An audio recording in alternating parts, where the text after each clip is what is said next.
অথচ আল্লাহ নবী শিশুবেলার জিন্দেগিটা কেমন ছিল। নবী আমার দুনিয়া জমিনে আসছেন, আম্মা জানের গর্ভে তখন ছিলেন 6 মাস তখন বয়স। দুনিয়া জমিনে আসার আগে আব্বা জান দুনিয়া জমিন থেকে চলে গেলেন। জীবনে কোনোদিন নবী আমার আব্বা জানের কোলে উঠার মায়া যে ভালোবাসা সেটা পেলেন না। এত কষ্টের জিন্দেগি। আবার দুনিয়া জমিনে আসলেন। আসার কিছুদিন পরে সেখানকার প্রথা অনুযায়ী তখন দুধমা হালিমার কোলে চলে যেতে হলো। আম্মা মেনার কোলে বেশি দিন থাকা হলো না। যদিও বা ঘরে ফিরে আসলেন, কিছুদিন যেতে না যেতে আব্বার মাজারের কাছে যাবার ফিরে আসার পথে আম্মা জান হযরতে আমিনা ইন্তেকাল হয়ে গেলেন। বাবার মা হারা ইতিম সেই নবী আমার ছোটবেলা থেকে কখনো কোনো দিন কারো উপরে জুলুম করেন না, কখনো কারো সঙ্গে মিথ্যা কথা বলে না, কখনো কোনো মন্দ কাজকে সাপোর্ট করে না, আর কখনো কোনো মানুষ বিপদে পড়লে কষ্ট দেখলে আরে নবী পাকে শিশুবেলা তো নবী ছিলেন, নবীর নূরে দিলটা সঙ্গে সঙ্গে কেঁদে উঠত।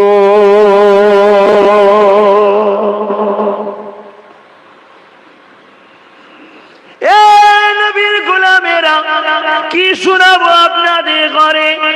আম্মা হযরতে দুধমা হালিমা বলে, আমি বাচ্চা মুহাম্মদকে আমার ঘরে যখন নিয়ে গেলাম, অনেক কিছু রাস্তায় ঘটেছে, ঘরে ঘটেছে, ওগুলো সব বলতে গেলে একদিন এক বছর নয় জীবন কেটে যাবে, কথা শেষ হবে না।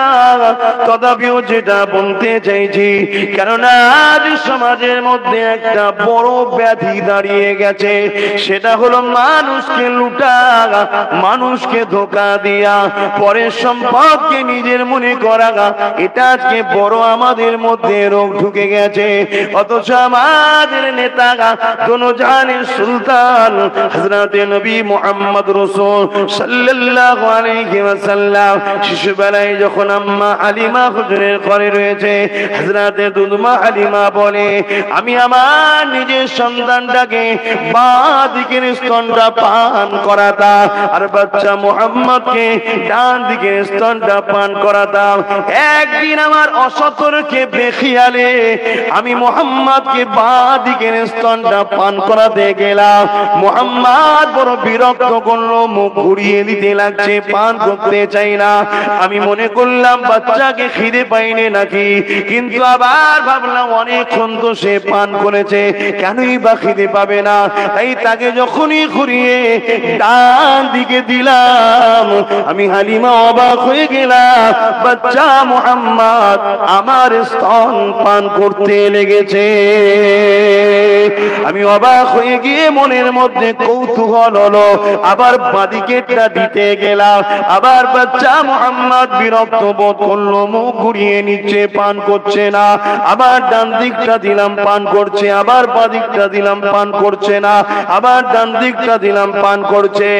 এ নবীর উম্মতেরা, তোমার আমার নেতা বুঝিয়ে দিল, মা আল্লাহ পাকের কুদরতি সিস্টেম অনুযায়ী আমি দুনিয়া জমিনে আস্তে আস্তে বড় হব, কিন্তু আমি নবী সেদিন ছিলাম যেদিন জমিন ছিল না, আসমান ছিল না, চাঁদ ছিল না, সূর্য ছিল না, আদম ছিল না। সেই দিনও আমি নবী, আজ নবী। নবীরা এসেছে হক দিতে, কারো হক মারতে নয়। মা সম্পদ তোমার পান করলে আমার জন্য হারাম হবে না, কিন্তু তথাপিও আমার ভাই যেটা পান করে ওটা আমি মুহাম্মদ পান করে ভাইয়ের হক মারব না।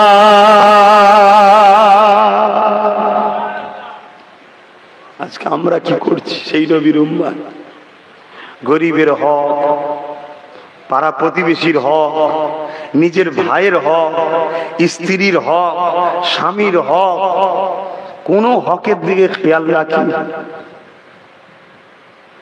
আচ্ছা, হক নাস আল্লাহ বলছে আমি মাফ করবো না, সব মাফ করবো। আর শিশুবেলা থেকে, কিন্তু সেদিন পান করাটা হারাম ছিল না, নিষেধ ছিল না। তার সম্পদ তো হালিমা, তিনি তার সম্পদ পান করাচ্ছে তারই বাচ্চাকে। কিন্তু না, দেখাচ্ছে দুনিয়াকে আমার রাসূল, তোমরা আমাকে ফলো করবে, তোমাদের জন্য আমি মডেল। একটু সরে সরে আসা যায় যদি দেখেন, সরে সরে যদি আসা যায় দেখেন, এগুলো শিখতে হবে।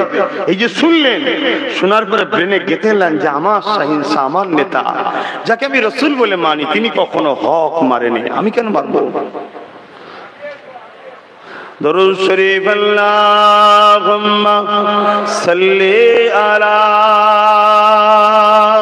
সরে সরে আসেন, ওয়ালা আলিহি।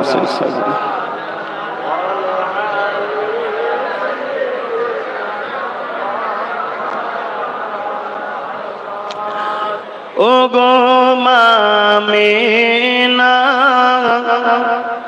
তোমার কোরে ঘরে রহমত খোদার পরে জোরে জোরে, বলুন না সুবহানাল্লাহ। দুনিয়ায় তো বহুত মা এসেছে, আসছে, আসবে। আমেনার মতো মা দ্বিতীয় কে এসেছে না আসবে?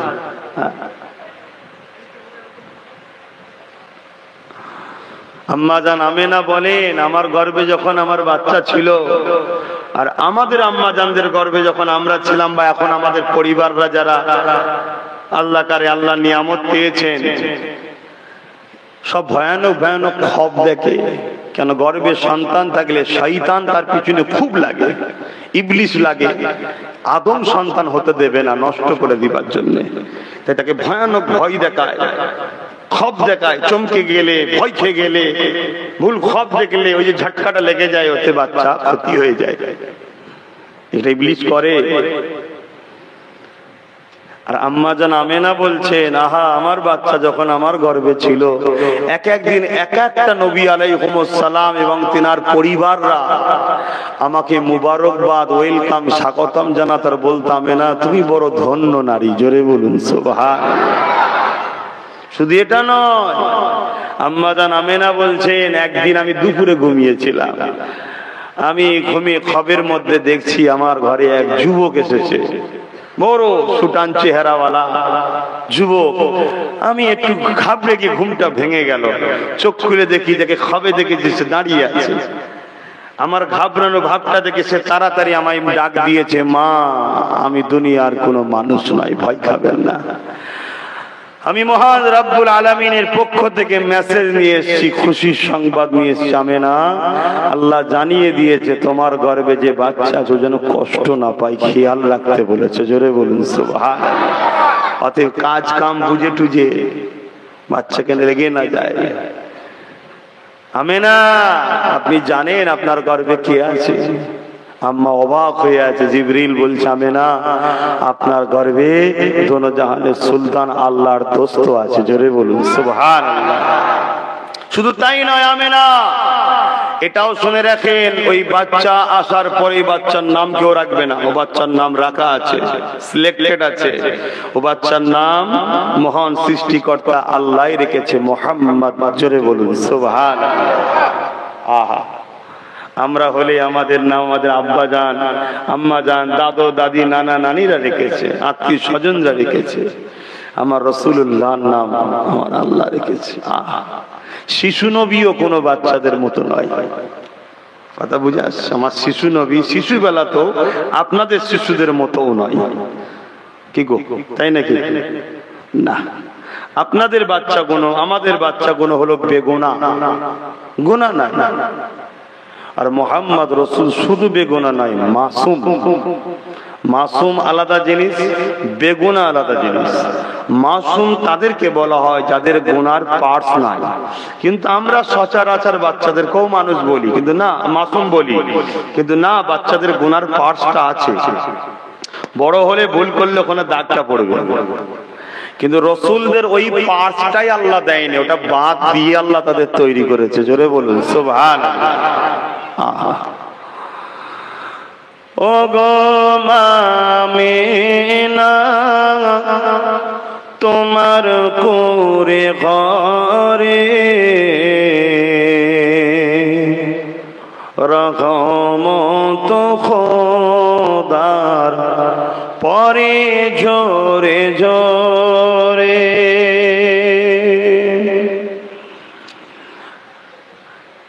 ও গো আমিনা তোমার কোরে ঘরে রহমত খোদার পরে ঝরে ঝরে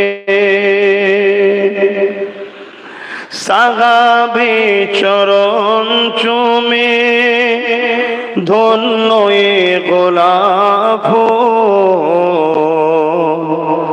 নামটি তাহার মাখা মুহাম্মদ রাসূলুল্লাহ আল্লাহুম্মা সাল্লি আলা মাওলানা মুহাম্মদ ওয়া আলা আলি সাইয়্যিদিনা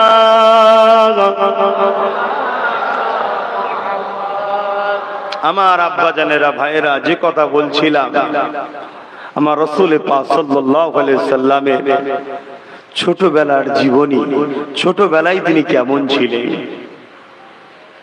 তার আদর্শ কেমন ছিল যখন কোনো কিছু জায়গায় অশান্তি হতো আল্লাহর নবী সেই অশান্তিগুলোকে দেখে বড় কষ্ট পেতেন আল্লাহর নবী সবসময় সোলে করতেন সোলে শান্তির জন্য নিজেদের মধ্যে মীমাংসা করার কথা বলতেন সোলে করো মীমাংসা করো যাতে শান্তি থাকে কখনো কখনো এই সোলে নবী একতরফা হয়েছে নবী পাক সাল্লাল্লাহু আলাইহি সাল্লাম তথাপিও মেনে নিয়েছে শান্তির জন্য জোরে বলুন সুবহানাল্লাহ তোমরা শান্তিতে থাকো রাসূল এটাই চেয়েছে আম্মা জানামেনা তিনি বলতে লেগেছেন আমার বাচ্চা যখন আমার গর্ভে ছিল এ নজওয়াতুলেরা এ নবী পাকের প্রেমিকেরা আম্মা জানের শরীর মোবারক থেকে খুশবু বাইর হতো এত খুশবু বাইর হতো সবাই অবাক হয়ে যেত এলাকায় আলোচনা পড়ে গেল আমিনা এই খুশবু পাই কোথা থেকে আমিনা এই খুশবু মাকে কোথা থেকে কেননা এলাকায় তো কোনো খুশবু এরকম পাওয়া যায় না এটা একটা অন্যরকম খুশবু এই খুশবু দুনিয়ায় থাকতে পারে জমিনে পাওয়া যায় আমাদের কোনো ধারণা নাই বড় বড় মহারাজা তারাও আলোচনা সব দিকে সরিয়ে যাচ্ছে এই খুশবু কোথা থেকে আসে এ যুবকেরা তরুণেরা কিছু মহিলারা আম্মা জান আমিনাকে একদিন জিজ্ঞাসা করলে এ মা আমিনার এই খুশবু তুমি পাও কোথা থেকে আম্মা আমিনা নিজের জবান মোবারক থেকে নিজের মুখ থেকে থুতুটা জমিনে নিক্ষেপ করলো দেখো দেখো শুধু শরীর থেকে নয় থুতুতেও খুশবু বাইর হয় সঙ্গে সঙ্গে ভরভর করে খুশবু বাইর হয়ে যায় আম্মা আমিনা বলতে লেগেছে এ দুনিয়ার মানুষের খুশবু আমার নয় এই খুশবু হলো আমার পেটে যিনি রয়েছে তিনার খুশবু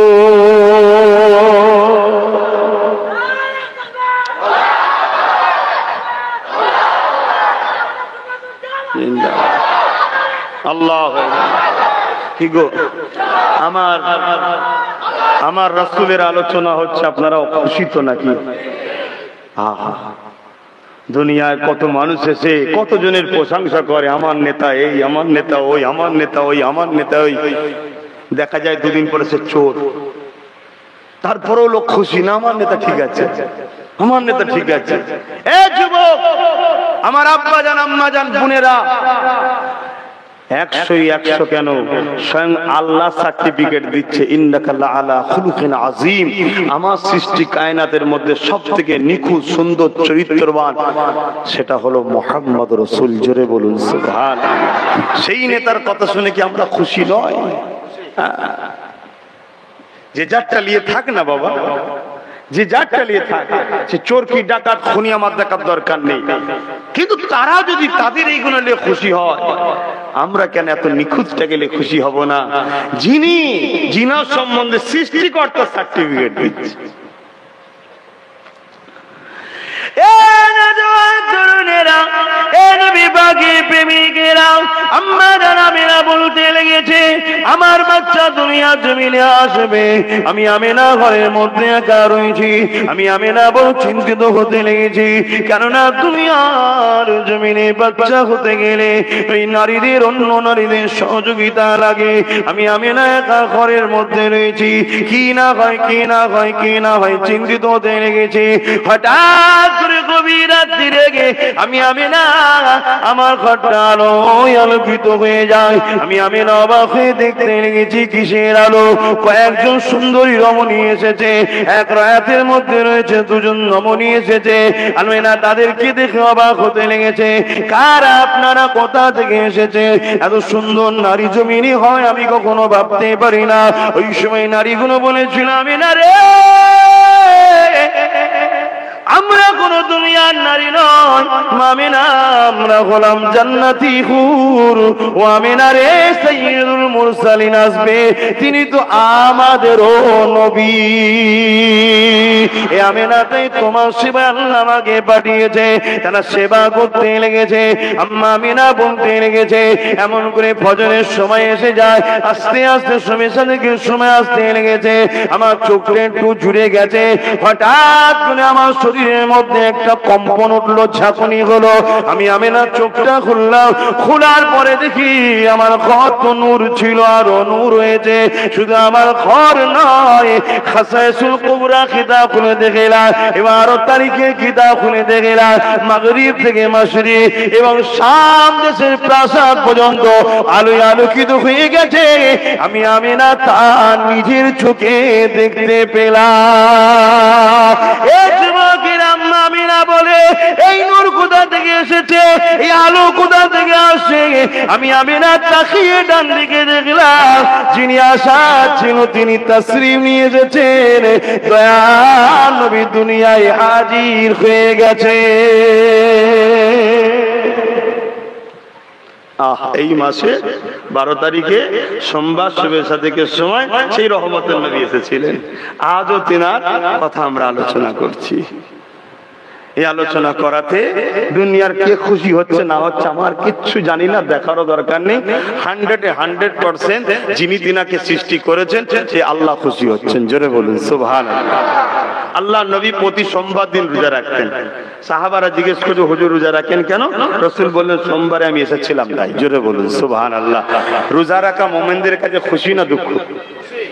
তাহলে নবী নিজের মিলাদে যদি খুশি বানায় প্রতি সোমবারে, আমরা তো বছরে, তিনি তো প্রতি সোমবারে, আমরাও সেই রাসূলের আলোচনা করে আমরা খুশি, রাসূলের আলোচনা শুনে আমরা খুশি। জোরে বলুন সুবহানাল্লাহ। কার করবে কে করবে না, কার ভালো লাগছে কার ভালো লাগছে না আমার দেখা দরকার নেই। প্রচুর লোক আছে আমার নবীকে মানে না, আমি কি করবো? প্রচুর লোক আছে আল্লাহও মানে না, তা আমি কি করবো?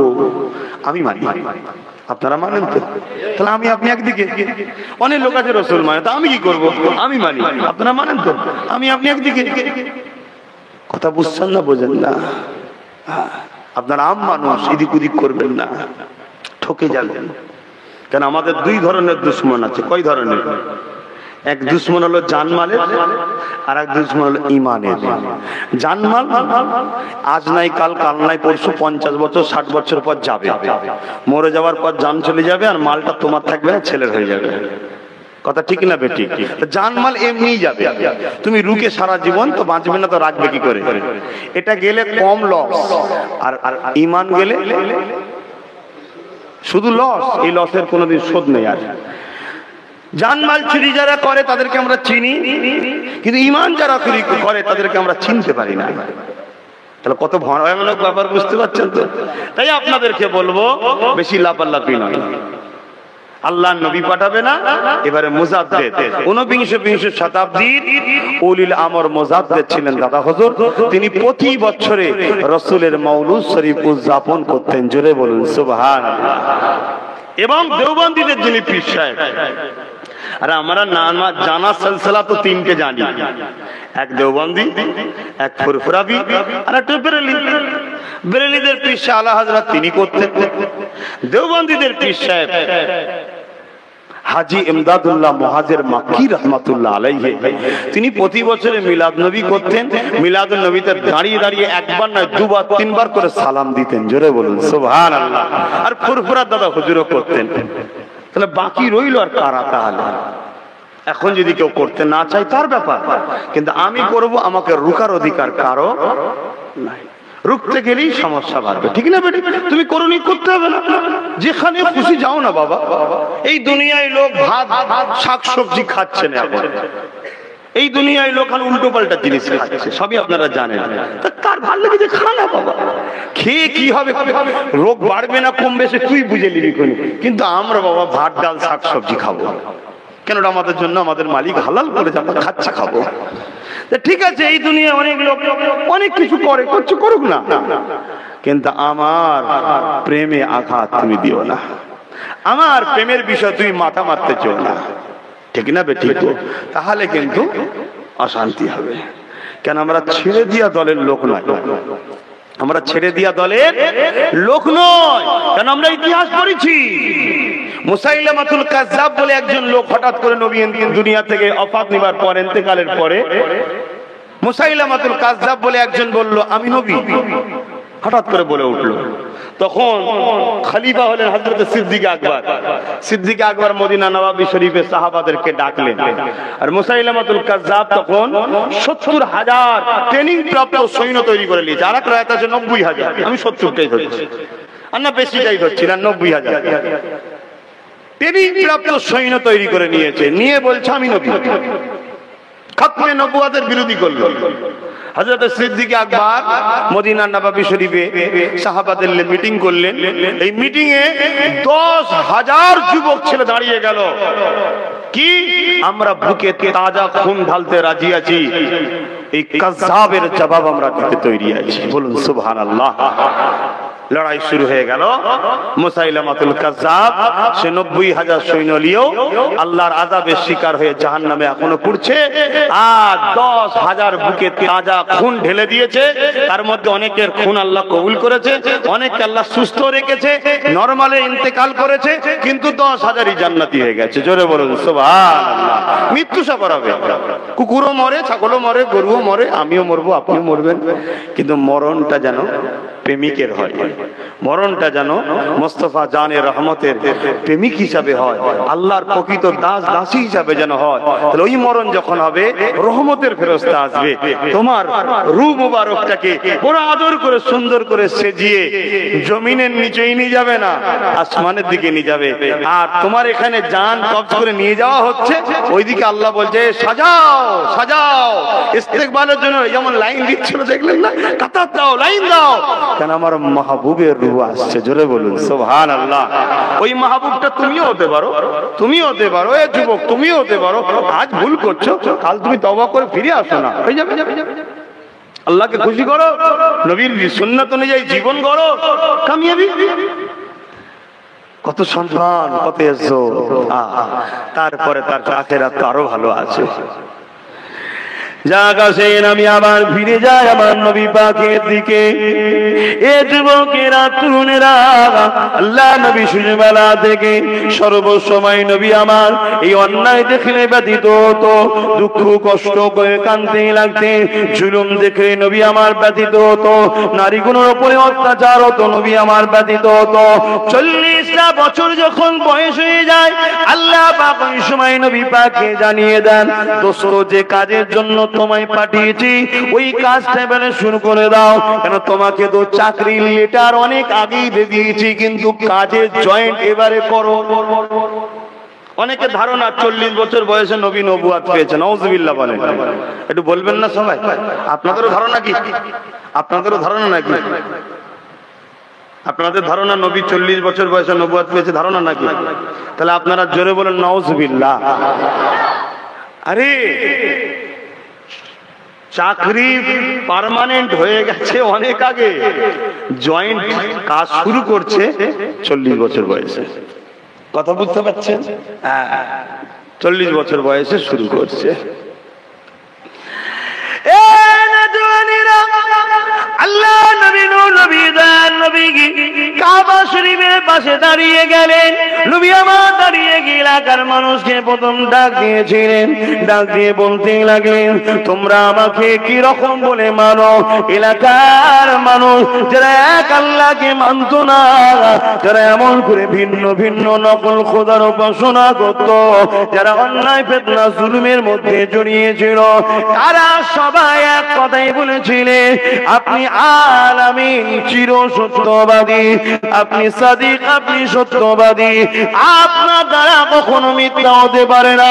কেন 40 বছর ধরে আপনাকে দেখছি, কখনো কাউকে আপনি ঠকাননি, কখনো কাউকে আপনি কষ্ট দেননি, কখনো কারোর উপরে আপনি মিথ্যা কথা বলেননি, কখনো কারোর সঙ্গে প্রতারণা করেননি, কখনো কারো কোনো কষ্ট দেখলে তাকে সহযোগিতা করতে সর্বসময় আপনার মুখে ভালো ভালো পরামর্শ পেয়েছি।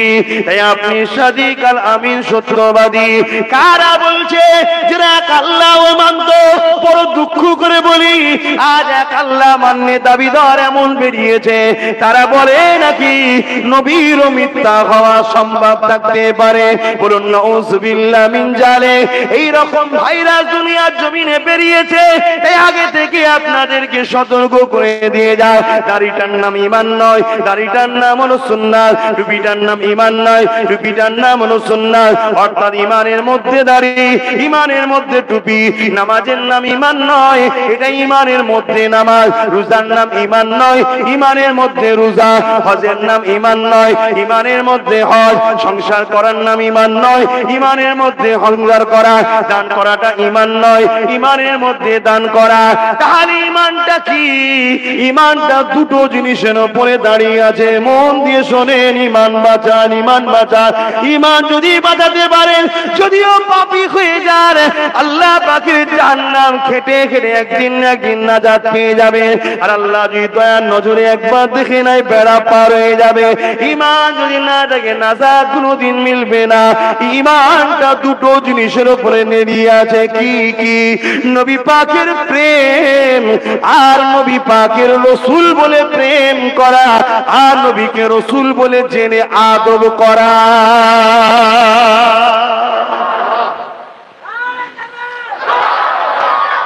আল্লাহ কি বলল বুঝতে পারছেন? হ্যাঁ, এই তো বিদ্যা ভালো, খুশি, এটা আবেগ, এটা প্রেমের ইজহার হচ্ছে। আমার নবীর মাকাম কত আল্লাহ বাড়িয়েছে, সেই নেতাকে পেয়ে আমরা খুশি, তার ইজহার হচ্ছে। যদি চোর এলে স্লোগান হতে পারে, মোহাম্মদ রসুলের গোলাম এলে তাদের জন্য আমরা ইস্তেকবাল করি, আনন্দ করি, এটা ভালো কাজ, খারাপ নয়। আর সেই রসুলের আলোচনা হলে তো সুবহানাল্লাহ আলহামদুলিল্লাহ হবেই। কি গো, আমার কথা বুঝছেন তো নাকি আমার আব্বাজানরা? তাহলে প্রেম আর আদব, রসুল জেনে, রসুল জেনে অর্থাৎ রসুল বলে বিশ্বাস করে মেনে নিয়ে প্রেম করা আর আদব করা, এটা হলো ঈমান। লা ইলাহা ইল্লাল্লাহ মুহাম্মাদুর রাসূলুল্লাহ কেউ বললো, বিশ্বাস করে নিল, ঈমানের বীজটা পেয়ে গেছে। বীজ বোঝেন তো? যে আপনারা কি বলেন? চারা, ওই বীজ চারা যেটাই বলেন, পেয়ে গেছেন। লা ইলাহা, একটু মন দিয়ে শোনো, এটা একটু ভালো করে বুঝে নেন। লা ইলাহা ইল্লাল্লাহু মুহাম্মাদুর রাসূলুল্লাহ সাল্লাল্লাহু আলাইহি সাল্লাম বললেন, বিশ্বাস করলেন, ঈমানের চারা, ঈমানের বীজ আপনি পেয়ে গেছেন। কিন্তু এই চারা আর এই বীজটা বাঁচাতে হবে তো, কি গো? এই চারা আর এই বীজটা বাঁচাতে গেলে দুটো জিনিস দিতে হবে। একটা হলো কি? মাটি, একটা হলো আবহাওয়া। যে কোনো বীজ, যে কোনো চারা বাঁচে কি জিদে? দুটো জিনিসে তো, একটা বীজ এই মাটি, আর একটা হচ্ছে আবহাওয়া। সব আবহাওয়ায় সব চারা বাঁচে না, সব মাটিতে সব চারা বাঁচে না, ঠিক না বেটি? একটু হ্যাঁ কি না বলেন? তা ঈমানের চারাটা বাঁচাবেন কি করে? এর একটা মাটি দরকার, একটা আবহাওয়া দরকার। এর মাটিটার নাম হলো নবী মুহাম্মদ রাসূলের প্রেমের মাটি। এর আবহাওয়াটার নাম হলো নবী মুহাম্মদ সাল্লাল্লাহু আলাইহি ওয়াসাল্লামের আদবের আবহাওয়া। তবে আপনার ওই বীজটা বাঁচবে। আর না হয় হজও করেছেন, দরুদও পড়েন, নামাজও পড়েন, আবার যে দেখুন গায়ের ইসলামদের ধর্মীয় অনুষ্ঠানে হই হই করতেছে, ওর চারা শেষ। এই কথা বুঝছেন না, বোঝেন না? হ্যাঁ, আর নাই ও একটা কথা বলতো, ভাই কিছু মনে করবেন না, আমি আপনার সেবা করতে রাজি আছি, আপনার উৎসবে আমি রাজি নেই, মানে যেতে রাজি নয়, আপনি আপনারটা করুন, আমার উৎসব আছে। এটাই বলতো, এটাই হচ্ছে ভ্রাতৃত্ব। কথা বুঝছেন না, বোঝেন না? কিন্তু দুঃখের বিষয়, আমাদের চারা নিয়েছি, বাঁচাতে পারলাম না, তাই আমাদের আল্লাহ মায়ের পেটে খাওয়ালো, 2.5 বছর খাওয়ালো, চাকরি জন হবার আগে বাপের ওসিলাই খাওয়ালো, সেই আল্লাহ ভুলে গিয়ে একটু যেই বড় হয়েছে অমনি হারাম, লুট বা সুদ কিচ্ছু আজকাল বাদ দিচ্ছি না। কেন? আমাদের ইমানের চারা শেষ, আমরা ভাবতেই পারি না। আর ইমানের চারা আদব আর মহব্বত যদি থাকে, আপনাকে অটোমেটিক সুদে হাত টেনে নেবে। সুদে হাত দেবো না, ঘুষে হাত দেবো না, পরকে লুটবো না, নামাজ কাজা করবো না, ভুল রাস্তায় যাব না, কি বলে যে ভুল, কি বলে মানুষকে হত্যা করা, এইসব বা কোনো ইসলাম ক্ষতিকারককে সাপোর্ট করা, এসব থেকে অটোমেটিক আমরা মুখ ঘুরিয়ে নেবো। যদি চারা আপনার বাঁচে, ফল তো এইগুলো হবেই, ঠিক না বেটি গো? চারা মরে গেছে, এজন্য আমাদের ফল বেরোচ্ছে খারাপ। মাফ করবেন, আমি ব্যক্তিগত কোনো একটা ম্যান পার্সন কাউকে আঘাত দিয়ে কথা বলছি না, সত্যটা বলছি। ভাবুন আমার সোনার ভাইরা, হযরতে ফারুক আজম থেকে রায়াত আছে যে খবরদার তোমরা নিজের উৎসব ছেড়ে দিয়ে অন্য কারো উৎসবে তোমরা অংশগ্রহণ করো না। কেন? ওই উৎসবে মহান রব্বুল আলামিন নারাজ থাকেন। আমরা আজ আল্লাহ নারাজ হয় হোক গে যাক, আমার বন্ধু যেন নারাজ না হয়। আল্লাহ নারাজ হয় হোক গে যাক, আমার পজিশনটা যেন নারাজ না হয়ে যায়। হাই হাই হাই, আল্লাহ ছাড়া গাছের পাতাকেও লড়াতে পারে? তোমাকে আল্লাহ ধনী করেছে, পরীক্ষা করছে। তোমাকে আল্লাহ গরিব করেছে, পরীক্ষা করছে। তোমাকে আল্লাহ ইমাম করেছে, তো কি হয়েছে? তোমারও এটা পরীক্ষা আছে। তোমাকে আল্লাহ পীর সাহেব করেছে, কি হয়েছে? পরীক্ষা নিচ্ছে। তুমি ভেবুনি এই পীর সাহেব হয়ে গেছি বিরাট কিছু না। তোমাকে যেমন সম্মানও দিয়েছে, তোমার ডিউটিটাও বেশি দিয়েছে। একটা আম মানুষকে যতটা না জবাব নেবে, একটা মলি সাহেব, ইমাম সাহেব, পীর সাহেবদের জবাব আরো বেশি। একটু হুঁশ করে কাজ করতে হবে। আমার কথাই বেজার হচ্ছেন আপনারা? আমি কিছু ইসলাম বিরোধী বলছি, দেশের বিরুদ্ধে না। যদি বলেন দেশটার কথা বললেন কেন? না, দেশের বিরুদ্ধে বলা যাবে না। কেন? ধরে নিয়ে যাবে। আরে কিসে ধরে নিয়ে যাবে? কোথায় নিয়ে যাবে? জেলে। হাই দেখ, আমরা তো জেলেই আছি। আর দুনিয়া সিদরুল মুমিনিন, মুমিনদের জন্য দুনিয়াটা জেলখানা, জেলেই তো আছি, কোথায় আর নিয়ে যাবে? তাহলে না, দেশের বিরুদ্ধে করা বা বলা ইসলামে নিষেধ আছে। তাই জোরে বলুন সুবহানাল্লাহ। ইসলাম দেশকে ভালোবাসা শিখিয়েছে, দেশকে লুটা শিখায়নি। আসো না, আমার নবীর চরিত্রটাই তো আমাদের জন্য কোরআন। কি গো, ভুল বললাম নাকি? আম্মা জান আয়েশা সিদ্দিকা বলছেন, কানা খুলুকুল্লাহুল কোরআন। আমার নবীর লাইফ স্টাইলটাই হলো কোরআন, চরিত্র মোবারকই কোরআন। অর্থাৎ নবী যা কিছু করেছে কার হুকুমে? বলুন বলুন বলুন, কোরআন কার বাণী? তো নবী যা কিছু করেছে কোরআন অনুযায়ী করেছে। জোরে বলুন সুবহানাল্লাহ। অর্থাৎ কোরআনের বাস্তবটা হলো নবী, কোরআনের প্র্যাকটিক্যালটা হলো নবী, কোরআনের খোলাসা হলো মুহাম্মদ রাসূল। জোরে বলুন সুবহানাল্লাহ। তো নবী পাক যেটা করেছে আমাদের করতে হবে। নবী পাক যখন মক্কা থেকে ইয়াসরিফে চলে যাচ্ছে, বারবার মক্কার দিকে ঘুরছে, নূরের চোখের পানি ঝরে ঝরে পড়ছে আর বলছে, মক্কা আমি তোমায় ভালোবাসি। জোরে বলুন সুবহানাল্লাহ। তাহলে সেই নবীর উম্মত তুমি আমি কেন বলবে না, ভারত আমি তোমায় ভালোবাসি? এটা বলা সুন্নাতে রাসূলের আমল করা হবে। জোরে বলুন সুবহানাল্লাহ। এবারে কোন ম্যান, ব্যক্তি, পার্সন তোমার আমার উপরে জুলুম করেছে, সেটা আলাদা কথা। দেশ তো কখনো জুলুম করে না। দেশ তো কারো বাপের সম্পদ নয়। দেশ কারো যতটা, আমারও ততটা। দেশ তাকেও থাকতে দিয়েছে, আমাকেও থাকতে দিয়েছে। সে তোমাকে আমাকে ধোকা দিয়ে মাথায় উঠে আমার তোমার গলায় ছুরি চালাচ্ছে। দোষ কারো নাই, দোষ তো তোমার আমার। তুমি আমি তাকে কাঁধে করে তুলি, তাই সুযোগ পেয়েছে পিটছে। কিন্তু দেশকে ভালোবাসতে হবে, এটা আমার ইসলামের শিক্ষা। একটা কথা এসেছিল, একটু বলে দিলাম, তো বেজার হলেন না তো আবার যে হুজুরকে এনেছি নবীর কথা বলবে, আরে নবীর কথাই তো বলছি, দেশের কে ভালোবাসে এটাও তো নবীরই কথা না, ওসব বলার দরকার নেই। আপনার কথাই আমি চললে হবে না, আমাকে আমার মালিক যেটা বলায় আমি সেটা বলে দিই। কথা বুঝে আসছে? তবে হ্যাঁ, যদি কোরআন সুন্নাহর বিরুদ্ধে কোনো কথা বলি, উলামা হযরতদের দায়িত্ব আমাকে সত্যটাকে ধরিয়ে দেওয়া, ভুলটা থেকে সরিয়ে দেওয়া, এটা উলামাদের দায়িত্ব, আম মানুষের না। কেন আমি কোন অ্যাঙ্গেল থেকে কোথা থেকে কি বলছি আম মানুষ অত দূরে যেতে পারবে না, ওটা উলামারা জানে যে কোন অ্যাঙ্গেলে এই মসলাটা জায়েজ হতে পারে না। তুমি যদি বাঘের পেটের মুখের গোড়ায় থাকো তাও এই মসলা জায়েজ হবে না, তুমি কি করে জায়েজ করলে, ওটা উলামারা বোঝে।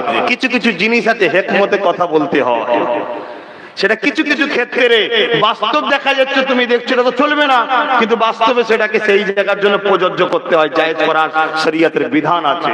যেমন একটা মানুষ রাস্তা দিয়ে যাচ্ছে, হয়তো আমি আর আরেকজন আছি, মরুভূমি এলাকা, 3 দিন কোনো কিছু পানি টানি কিছু পাইনি, গলা আর গিলতে পাচ্ছি না, হঠাৎ করে দেখি যেটা মদের বোতল ঘোরা আছে, আমি তোল দুটো মার, তুই খা আমিও খাই। এই হুজুর কি বলছে রে, ফতোয়া দেবে না? ওটা উলামা যদি শোনে, উলামা বলবে জান বাঁচানো ফরজ ওই ক্ষেত্রে ওই টাইমে। কথা বুঝে আসছে না? নাই, কিন্তু আম মানুষ বিরোধী শুরু করতে হবে।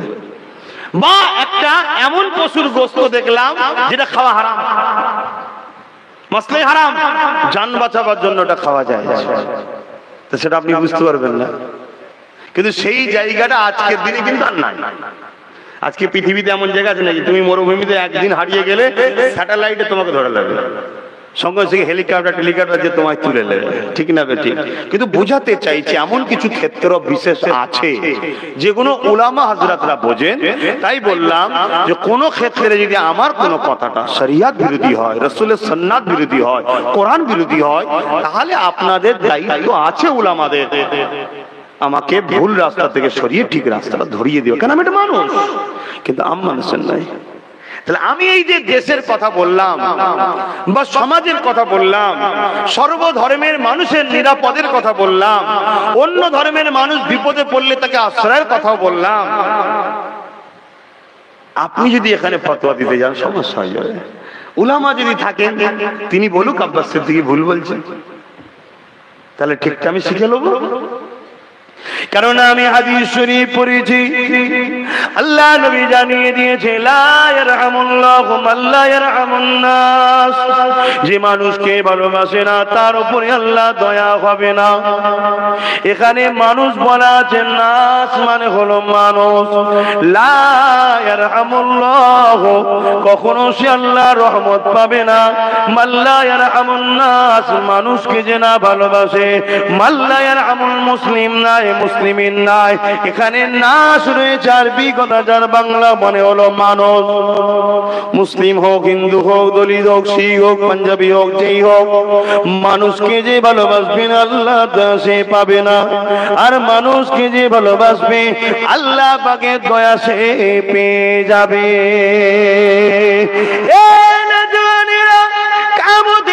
একটা যুবককে আল্লাহ উঠাবে, একটুখানি আমি অন্যদিকে যাচ্ছি, কথাটা এসে গেছে বলে ওই যুবক আল্লাহ পাকের কাছে তত্ত্ব করে ভয়ে কাঁপবে আর বলতে লাগবে, আল্লাহ দুনিয়ায় লোভ লালসায় পড়ে অন্যায় করেছি, ভুল করেছি, খাতা করেছি, আপনি আমাকে গোপনে গোপনে জাহান্নামে দিয়ে দিন। আল্লাহ আপনি আমার আমলনামা খুলে খুলে সবার কাছে অপমান করবেন না।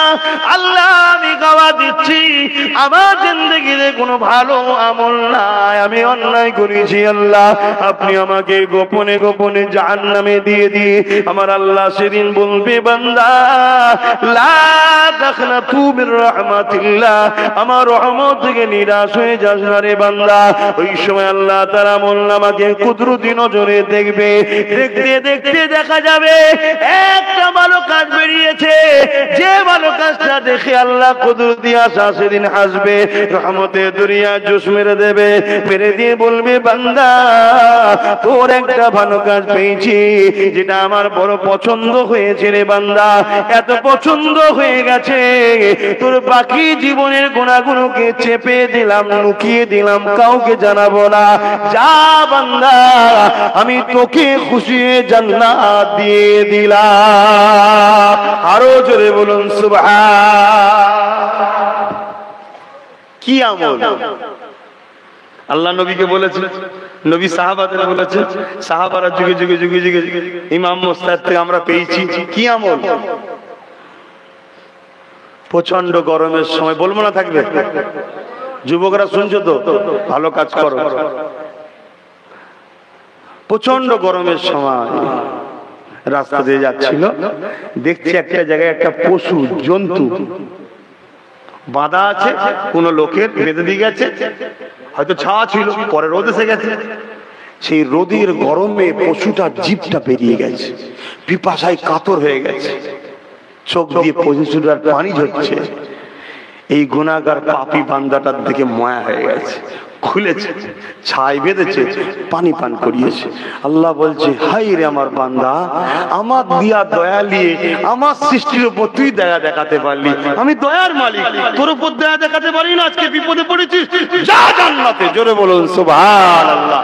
এখন আপনারা সেদিন মিছিল করবেন নাকি? ওকে জান্নাত দিলেন কেন? জবাব চাই, জবাব চাই। আল্লাহ তার দাসকে জান্নাত দেবে, তার সৃষ্টিকে জান্নাত দেবে, কিন্তু ঈমান শর্ত। ঈমান ছাড়া তুমি যত সেবা করো আর করো, তুমি দুনিয়ায় কিন্তু তার ফল পেয়ে যাবে, তোমাকে আল্লাহ দিয়ে দেবে দুনিয়ায়। যেমন অনেক ঈমান নাই কিন্তু দুনিয়ায় অনেক ভালো কাজ করছে, দেখুন তাদের বিশাল সুনাম আল্লাহ দিয়েছে, তাদের অনেক নাম ধাম আছে সমাজে, আছে না নাই? যেমন মাদার টেরিজা, আজও মানুষ তাকে স্মরণ করে, ভালোবাসে, তার অনুষ্ঠান হয়, সেবামূলক কাজ, তার স্কুল কলেজ সব চলছে, কেন? অনেক ভালো কাজ করেছে, কিন্তু ঈমান না থাকার জন্য আখিরাত পাবে না। কথা বুঝছেন না? বোঝেন না? ঈমান ছাড়া জান্নাতের দরজা খুলবে না। যেমন টিকিট ভিসা ছাড়া কখনো আপনি যেতে পারবেন না অন্য দেশে, তার থেকেও কঠিন, ঈমান ছাড়া জান্নাতের গেট খুলবে না। আর ঈমান কি বললাম? ঈমানটা কি জিনিস বলবেন তো? বলবেন না ঈমান কি জিনিস? হাই দেখেন বেশি অজ হচ্ছে নাকি বললেন তো? ও সময় তো শেষের দিকে, ওই জন্য কষ্ট হয়ে যাচ্ছে পারে। ঠিক আছে, আমি সংক্ষেপ করছি, আপনাদের কষ্ট যখন হচ্ছে। তাহলে সারা দান ঈমানটা কি?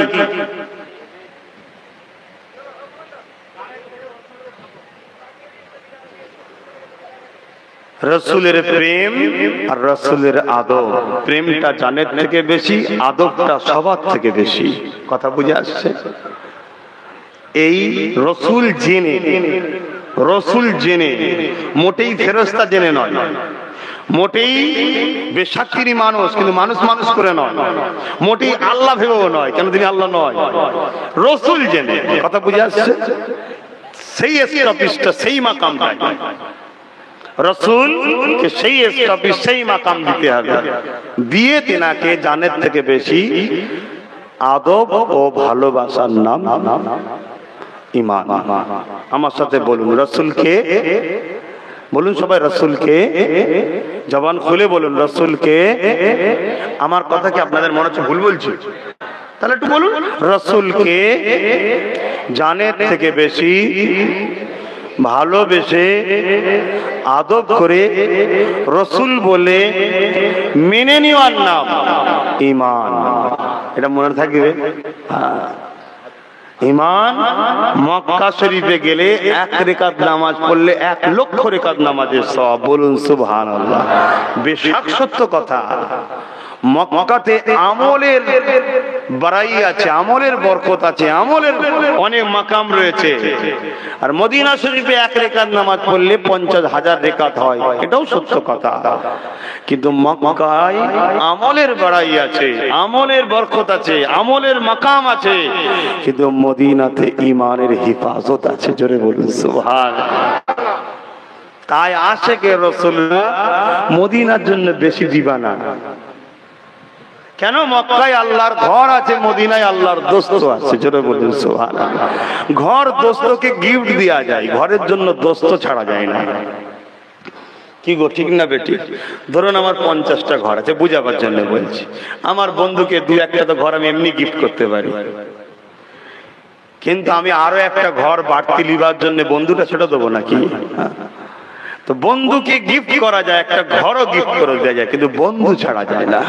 তো মক্কায় আল্লাহর ঘর আছে, মদিনায় আল্লাহর দোস্ত আছে। বলুন সুবহানাল্লাহ। আমার অজে আপনাদের অপছন্দ হচ্ছে তো নাকি? দেখুন ভাই, এনেছেন নবীর গোলামকে, আমি নবী নবী করবো তো। তবে যদি আমরা কোরআন দেখি, এখানে যদি কোনো ওলামা হযরত থাকেন, জানি না আমার অজে আপনার অপছন্দ হচ্ছে কিনা, আপনি আলেম মানুষ, আমি মূর্খ সূর্খ মানুষ ভাই, বেশি জানি না। তবে রসুলকে ভালোবাসা, এইটুকুই আমার ভাড়ে আছে ভাই। যদি বলেন যে ভালোবাসায় কি চলে যাবে, আমার জ্ঞানে যতটুকু পেয়েছি ভালোবাসাতে বেড়া পার হওয়া যায় ইনশাআল্লাহ। জোরে বলুন সুবহানাল্লাহ। কেন? বুখারী মুসলিম খুললে দেখা যায় এক ব্যক্তি নবীর কাছে এসেছে, দ্বীন ইসলাম শিখেছে, অর্থাৎ ইসলাম ধর্মকে কবুল করেছে। যখন সে ইসলামে ছিল না, সে মদ খেত, শরাব খেত। তার রাসূলের হাতে হাত দিয়েছে, ঈমানের কলেমা পড়েছে। নবী সব ব্যাড খারাপ রিপোর্ট গুলো সব জিজ্ঞেস করে বলেছে, এটা করবেন, এটা করবেন, এটা করবেন, সব বলেছে। মদটা খেতেও মানা করেছে। নেশা এমন একটা জিনিস, কোরআনেও কিন্তু নেশাটাকে একদিনে আল্লাহ বন্ধ করে দেয়নি, অনেকবার আয়াত নাজিল করে করে আস্তে আস্তে আস্তে আস্তে বন্ধ করেছে। জানেন নেশা মানুষ বেখিয়ালও খেয়ে ফেলে। ডাইরেক্ট যদি আমি হারাম করে দিই, আল্লাহও জানেন যে বান্দা ইচ্ছা না থাকলেও বেখিয়ালে খেয়ে ফেলবে। ওই জন্য আস্তে আস্তে আস্তে আস্তে নেশাটাকে আল্লাহ ছাড়িয়েছে। তো এই সাহাবীটা, ইনি নবীকে প্রেম করেছে, আল্লাহকে প্রেম করেছে, কলেমা পড়ে নিয়েছে, সব ঠিক করেছে, সব ছেড়ে দিয়েছে, মদও ছেড়ে দিয়েছে, একদিন বেখিয়ালে খেয়ে ফেলেছে। ভয় কাঁপছি, আল্লাহ এই কি ভুল করলো। তো সমাধান কোথায়? সমাধান করতে কোথায় যাবে? ডাক্তারের কাছে, পুলিশের কাছে, জজের কাছে? এই কোথায় যাবে? এখন আপনারা যান কোথায়? আলেম উলামা ইমাম সাহেবদের কাছে যান। আগে এদেরকে প্রাধান্য দিন। অন্য জায়গায় যাবেন, ও পার্টির থেকেও খাবে, এই পার্টির থেকেও খাবেন, আপনাকে বিছখানে ঝুলিয়ে রেখে দেবে। আর যাদের কাছে আল্লাহর, আল্লাহ রসুলের প্রেম আছে, ভয় আছে আল্লাহ, তাদের কাছে যাবেন, সঠিক সমাধান দিয়ে দেবে। তাদেরকে নেতা ভাবতে হবে না, একটা মৌলভী সাহেবই ভাবো না। তাদেরকে নেতা ভাবতে হবে না, নিজের ঘরের সন্তানই মনে করে যেও না, সমাধান দেবে।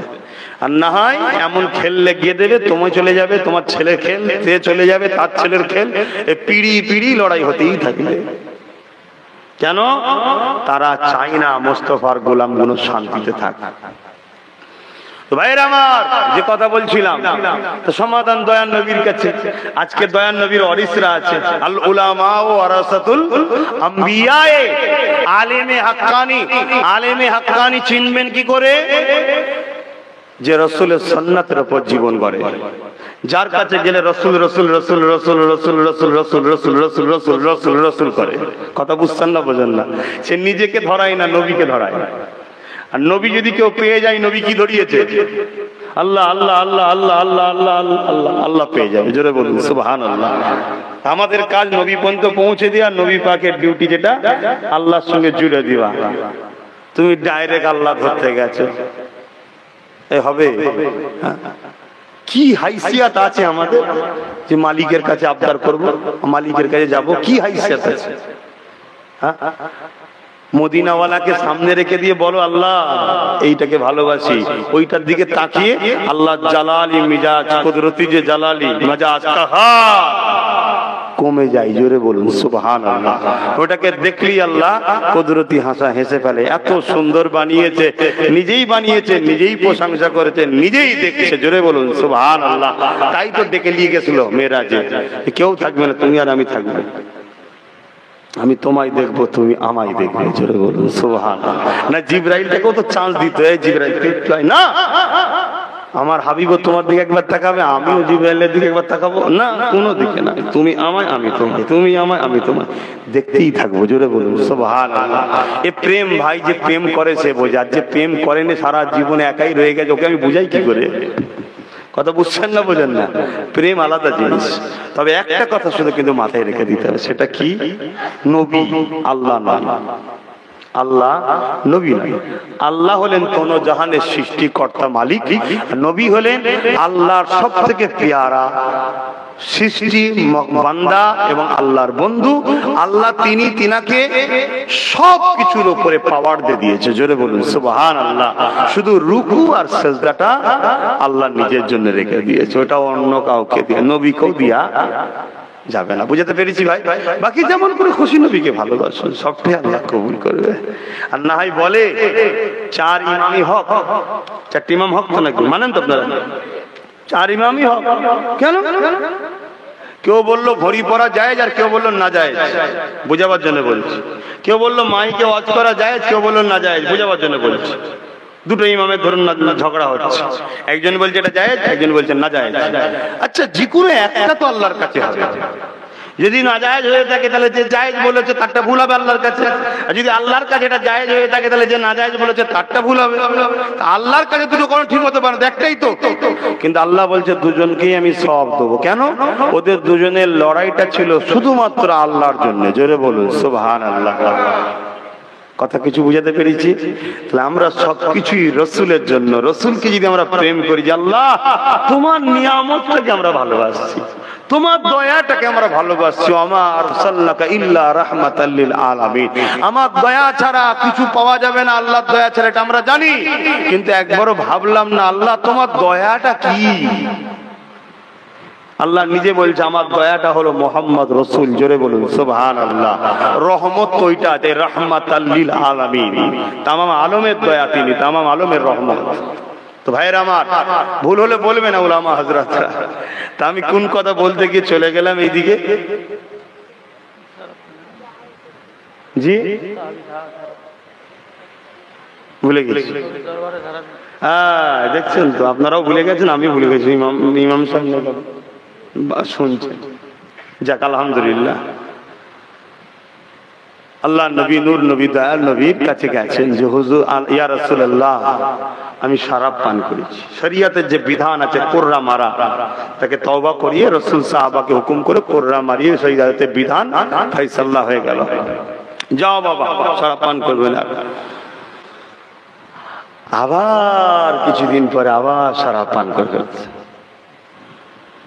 আবার নবীর কাছে নবী আবার তওবা করিয়েছে, আবার তাকে শরীয়তের বিধান শরাব পান করার যে শাস্তি, সেই শাস্তি দিয়ে আবার পাঠিয়ে দিয়েছে, যাও। রোজই আসে। আবার কিছুদিন পর আবার একদিন আসছে, শরাব পান করে ফেলেছে। এই দিন নবী আমার হুজরা মোবারকের ভেতরে ছিলেন, আর সাহাবা হুজুররা বসে আছেন, নবী আসবেন, দিনের কথা শুনবেন, আর এ ঢুকছে। একে দেখে সাহাবা হুজুররা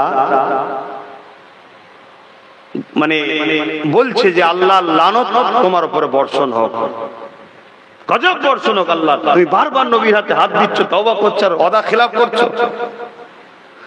এই কথা যখনই সাহাবা হুজুররা বলেছেন, আল্লাহর নবী অন্য দিনের থেকে আজকে একটু দ্রুত বেরিয়েছে, বেরিয়ে সাহাবাদের দিকে বলছে, খবরদার আমার এই সাহাবীকে তম্বি করো না, লানতের কথা বলো না।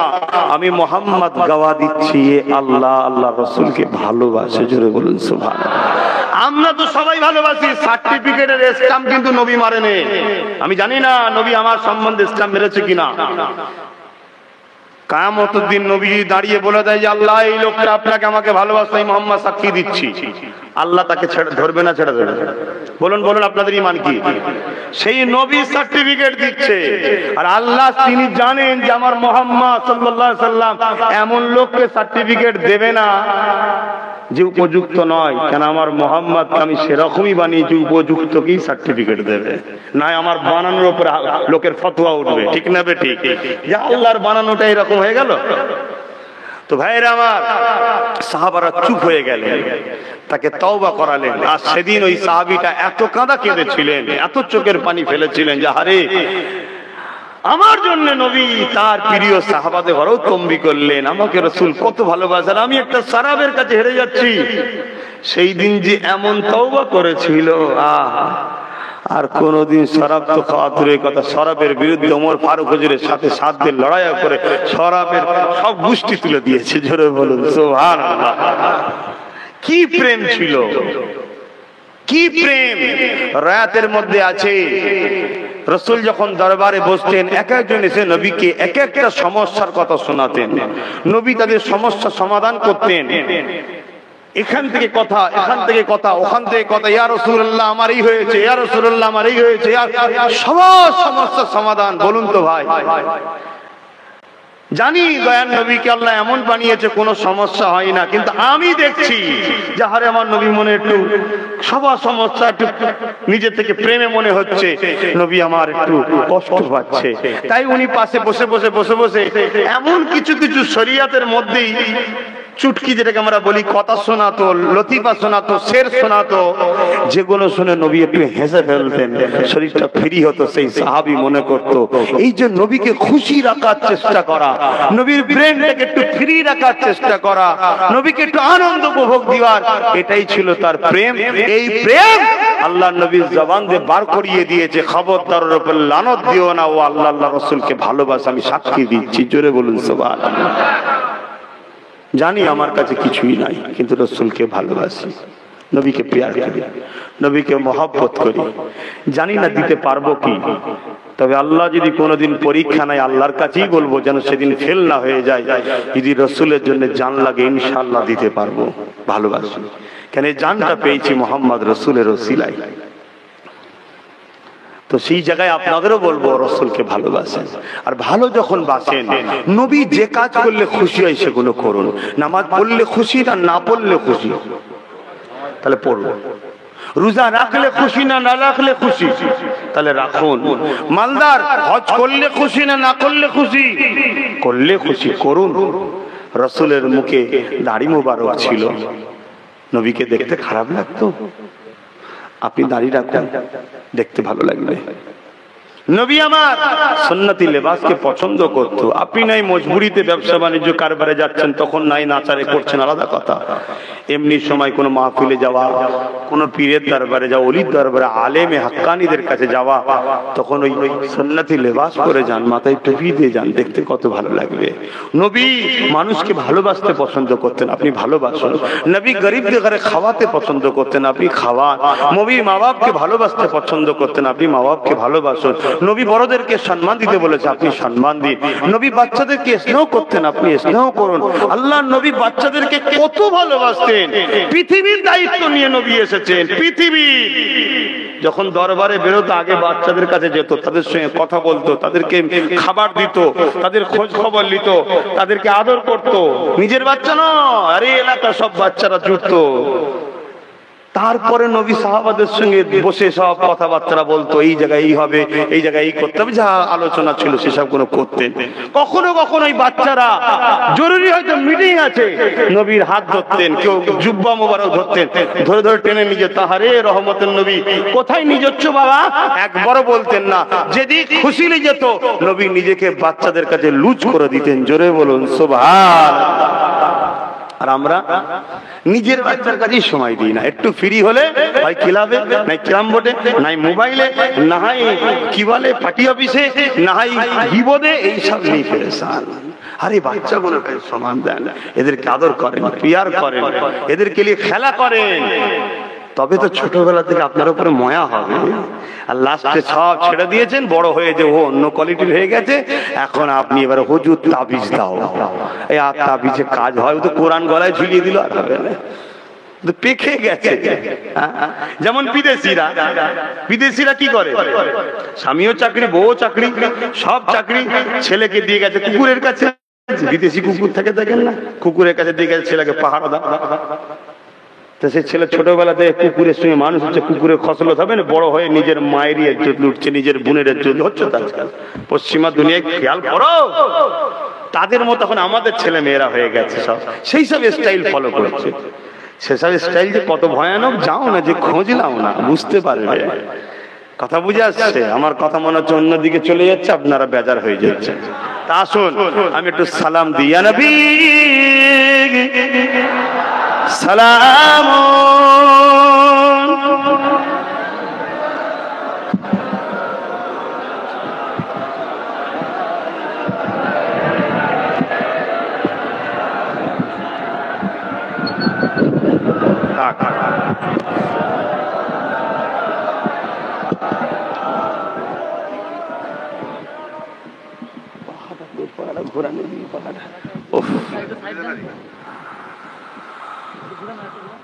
طلع البدر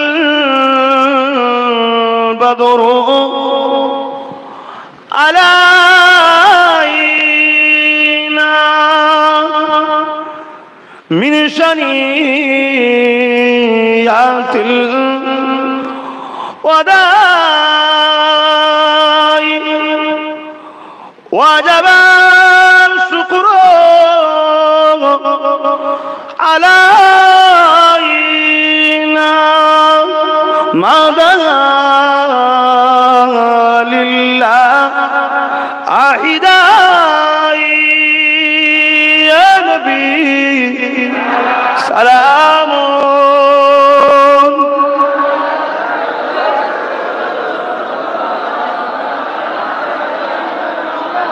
يا حبيب سلام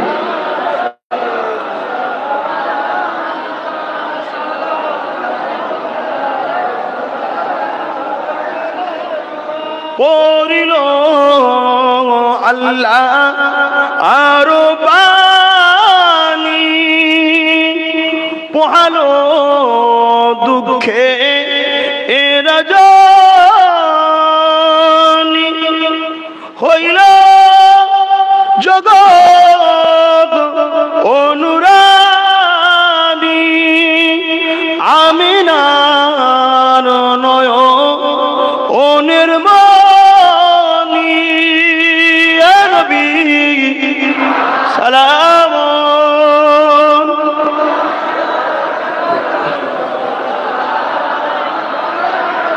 ইয়া হাবিব সালাম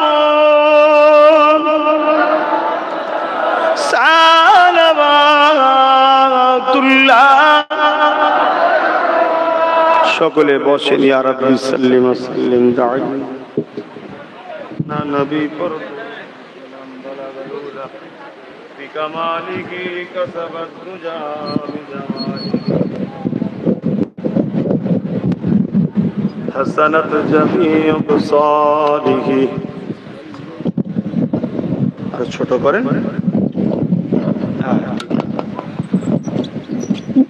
দরুদ শরীফ আল্লাহুম্মা সাল্লি আলা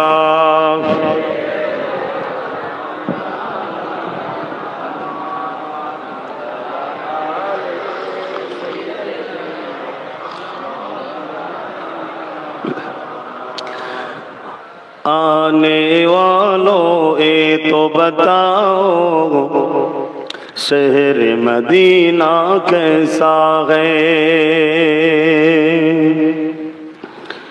आने वालों ए तो बताओ शहर मदीना कैसा है।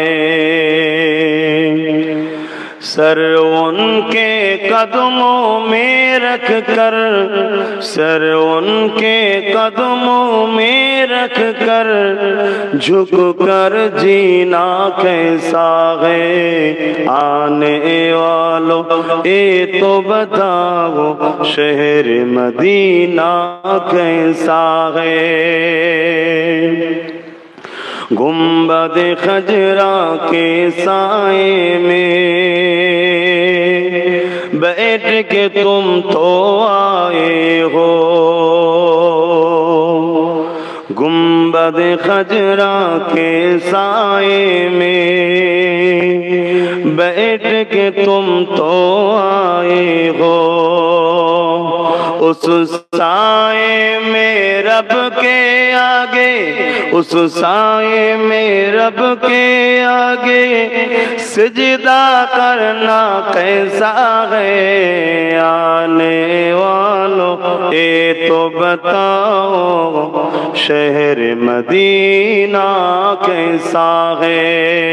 अल्लाहुम्मा सल्ली अला।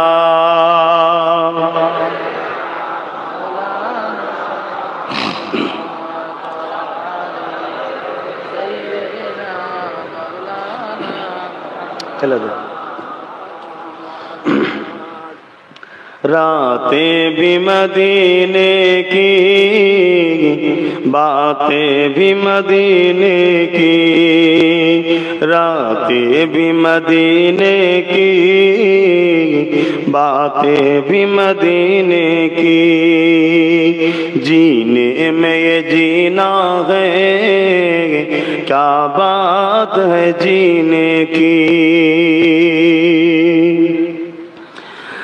अरसा हुआ तैबा की जिस गलियों से गुजरे थे, अरसा हुआ तैबा की गलियों से गुजरे थे। इस वक्त भी गलियों से खुशबू है पसीने की। बोलूं ना सुभान अल्लाह, बोलूं ना अल्लाहु अकबर।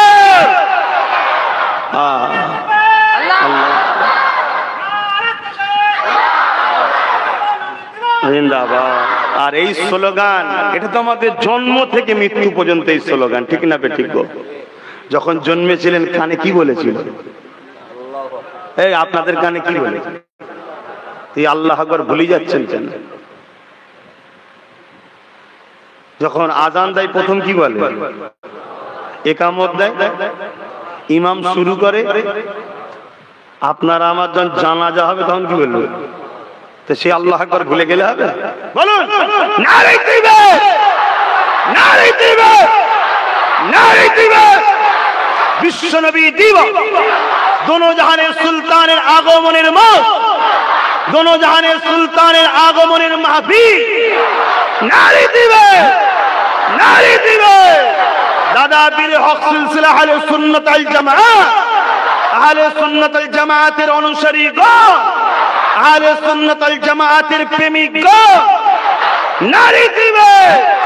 নবী পাকের উম্মত উম্মতিগণ, আলহামদুলিল্লাহ। তাই বলছে ইস वक्त भी गलियों से खुशबू है पसीने की। এখনো যারা যায় তারা পায়। এখানে কেউ হাজী সাহেব আছে কি আমি জানি না।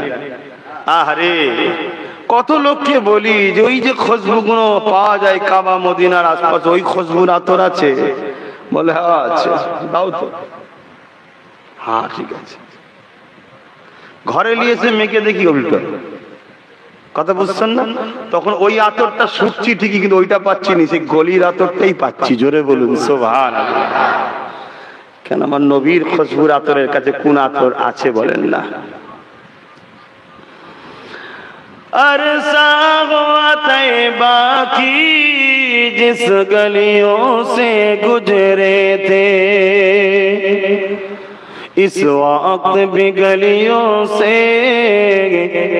खुशबू है पसीने की। रातें भी मदीने की, बातें भी मदीने की। जीने में जीना है, क्या बात है जीने की। ये अपने निगाहों से मस्ताना बनाते हैं, ये अपने निगाहों से मस्ताना बनाते हैं। जहमत भी नहीं देते मैं खार को पीने की। रातें भी मदीने की, बातें भी मदीने की। जीने में जीना है, क्या बात है जीने की। तारीफ के लायक जब अल्फाज नहीं मिलते, तारीफ के लायक जब अल्फाज नहीं मिलते, तारीफ करे कोई किस तरह मदीने की। बोलूं सुभान अल्लाह।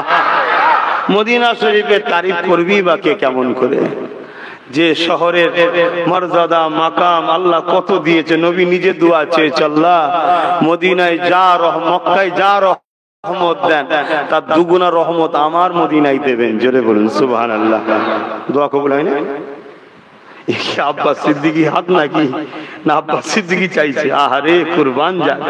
সেই নবীর কদমে নিজেদের বাচ্চাগুলোকে ট্রেনিং দাও, মুস্তাফার গোলাম বানাও, মুস্তাফা সুন্নতের জিন্দেগি দাও। এবারে ডাক্তার বানাও, উকিল বানাও, জজ বানাও, ডিএম বানাও, আইপিএস অফিসার বানাও, বিডিও বানাও, কিন্তু চরিত্রটা মোহাম্মদ রসুলের আদর্শ অনুযায়ী দাও। তাহলে ঘুষ খাবে না, জুলুম করবে না, মিথ্যা কেস দেবে না, দেশকে লুটবে না। কথা বুঝছেন না, বোঝেন না? আর যদি এইগুলো না দিয়ে তুমি শুধু নেতা বানাতে চাও, জজ বানাতে চাও, ও চুরি করে খাবে, তোমায় কবরে ধুলাই হবে। কারণ তোমার ডিউটি বাচ্চাটাকে ট্রেনিং দিতে হবে। শুনছো তো? আমি যুবক গুণকে বলছি, বাপগুলো তো নাই। যুবক গুণকে বলছি, শুনছো তো ভাইরা?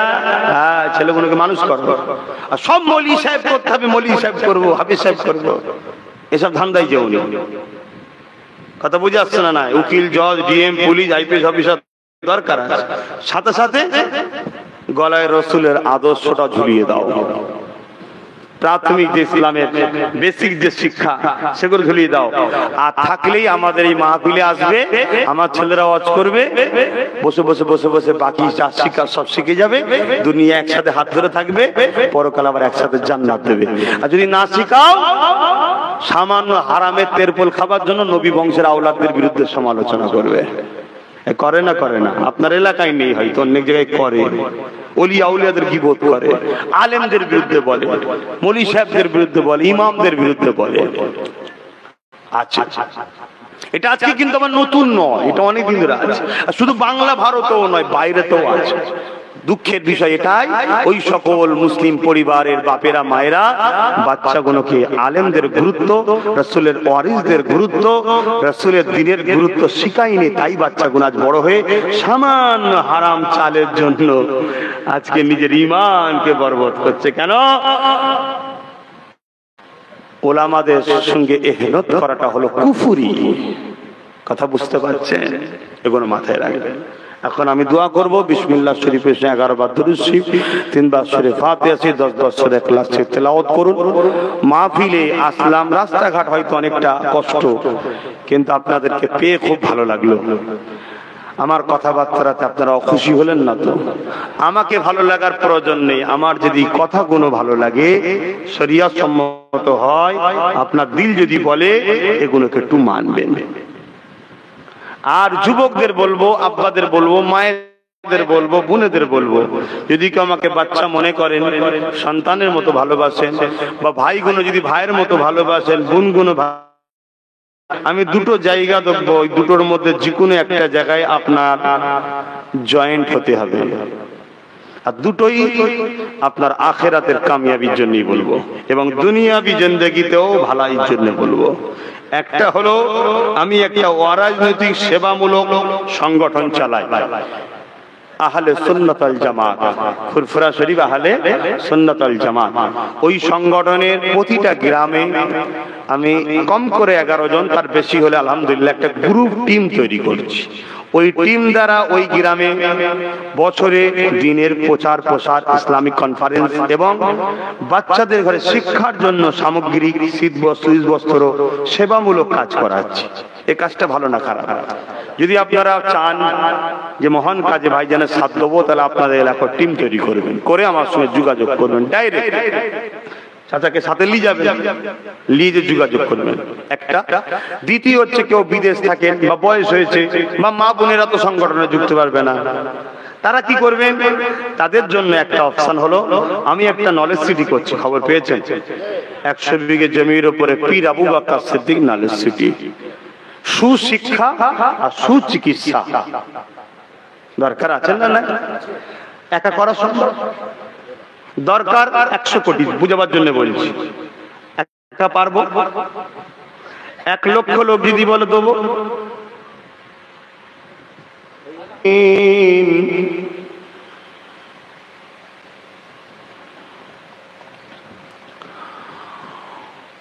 الله الذي لا إله إلا هو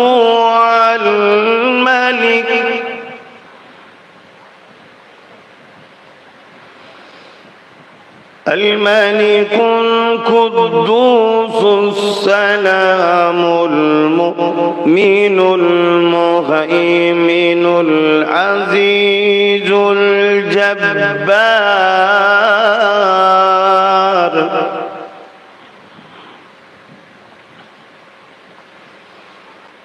العزيز الجبار المتكبر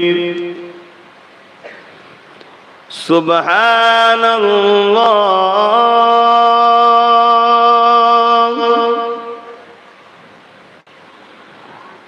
سبحان الله عما يشركون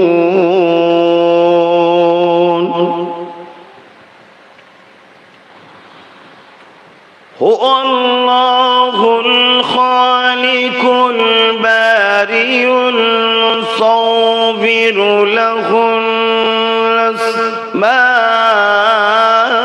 الحسنى يسبح له ما في السماوات والأرض وهو العزيز الحكيم صدق الله العظيم نحمده ونصلي على رسوله الكريم أما بعد فيا أيها الحاضرون رحمكم الله قال الله تعالى في كلام المجيد الفرقان الحميد إن الله وملائكته يصلون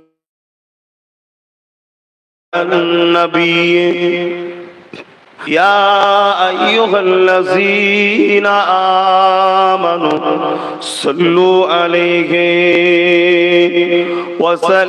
وسلموا تسليما اللهم صل على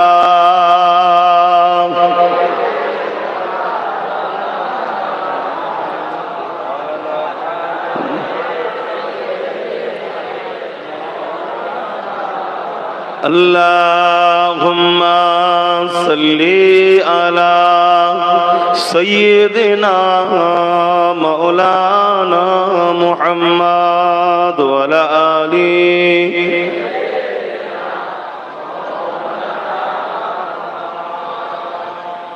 দরুদ তোমাকে হাজারো দরুদ হে আমার নবী আকরাম দরুদ তোমাকে হাজারো দরুদ হে আমার নবী আকরাম চিরোন্নত দীন ইসলাম তোমারি ওসিলায় আমরা পেলাম। হে আমার নবী আকরাম, হে আমার নবী আকরাম, আল্লাহুম্মা সাল্লি আলা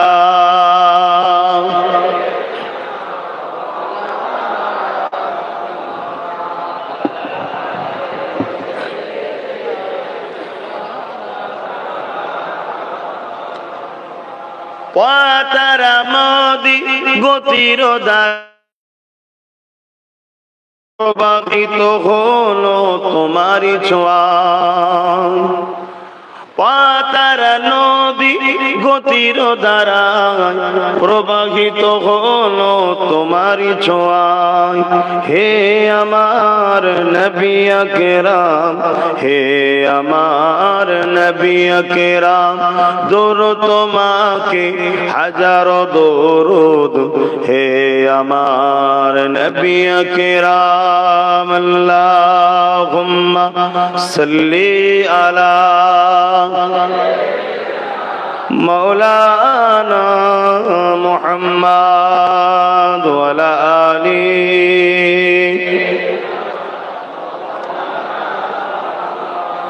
کلمہ لا الہ الا اللہ، لا الہ الا اللہ، لا الہ الا اللہ، لا الہ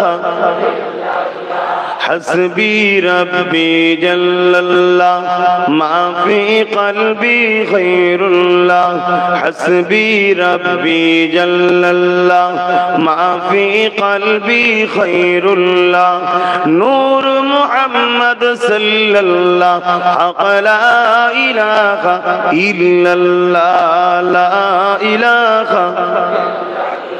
لا إله إلا الله محمد رسول الله۔ آدم نبی صفی اللہ، موسیٰ نبی کلیم اللہ، পড়েন آدم নবী সফিউল্লাহ, মুসা নবী কালিমুল্লাহ, ইব্রাহিম নবী খলিলুল্লাহ, আমাদের নবী হাবিবুল্লাহ। লা ইলাহা ইল্লাল্লাহ, লা ইলাহা ইল্লাল্লাহ, লা ইলাহা ইল্লাল্লাহ, লা ইলাহা। জমিনের মালিক যে আল্লাহ, আসমানের মালিক সেই আল্লাহ। জমিনের মালিক যে আল্লাহ, আসমানের মালিক সেই আল্লাহ।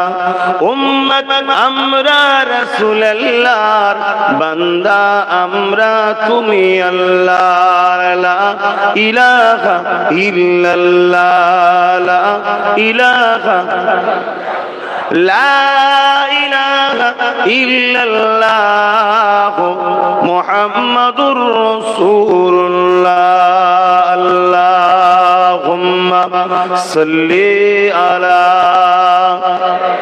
سيدنا مولانا محمد وعلى آله سيدنا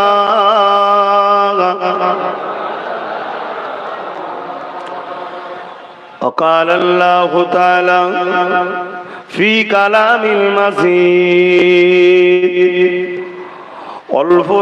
والفرقان الحميد قل بفضل الله وبرحمته فبذلك فليفرحوا وقال الله تعالى في كلام المجيد والفرقان الحميد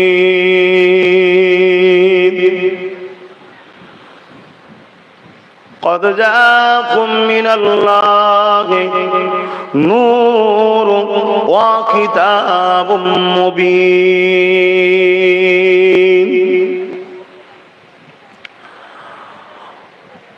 وقال النبي صلى الله عليه وسلم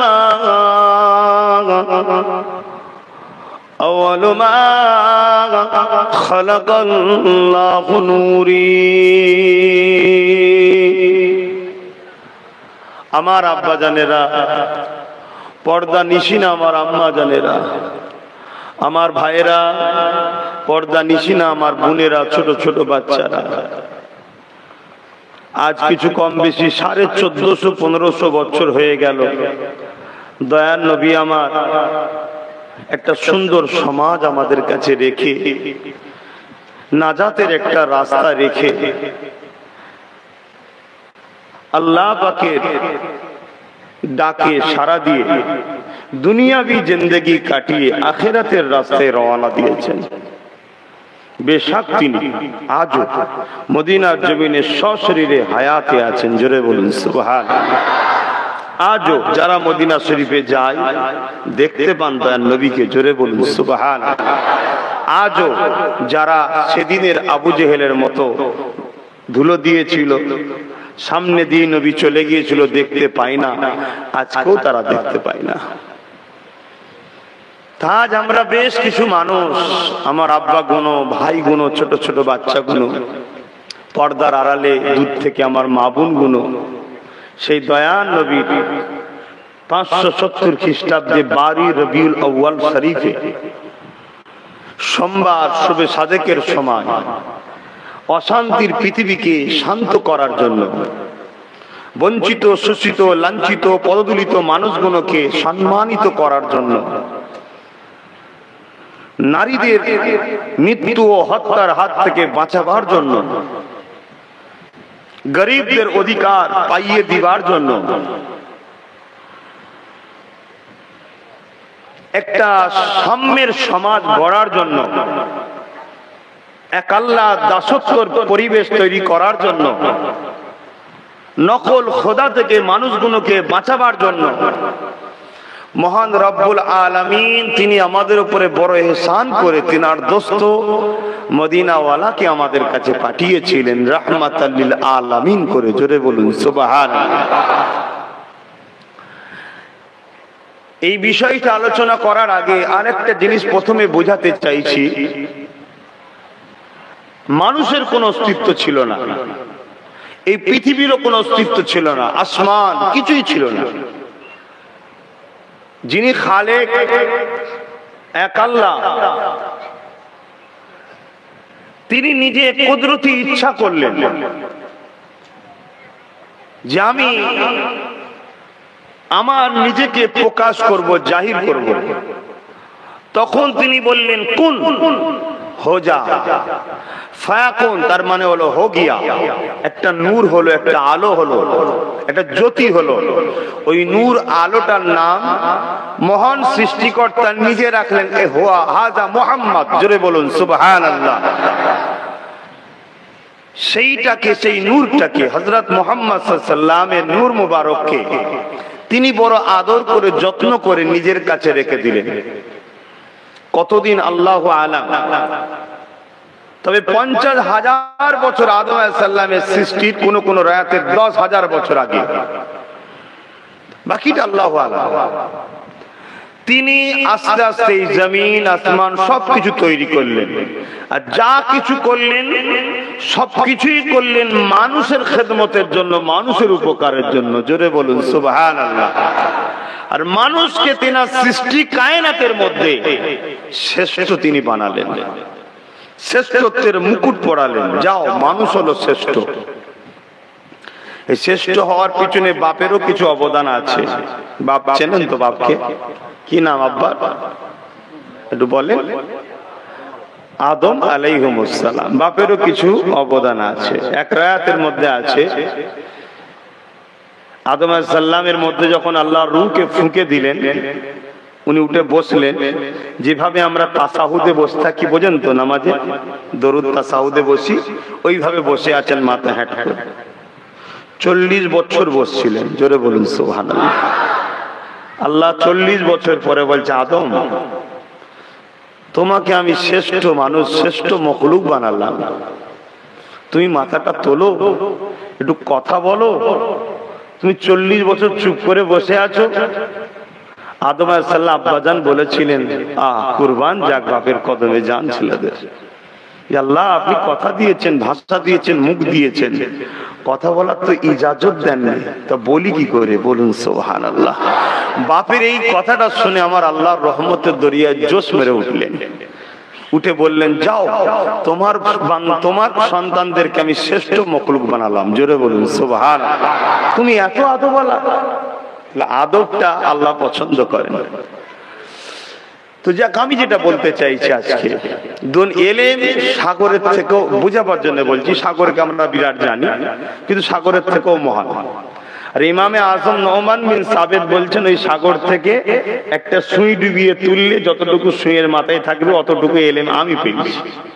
তাহলে আমরা তো কিছুই পাই না, এলেমের শেষ নাই।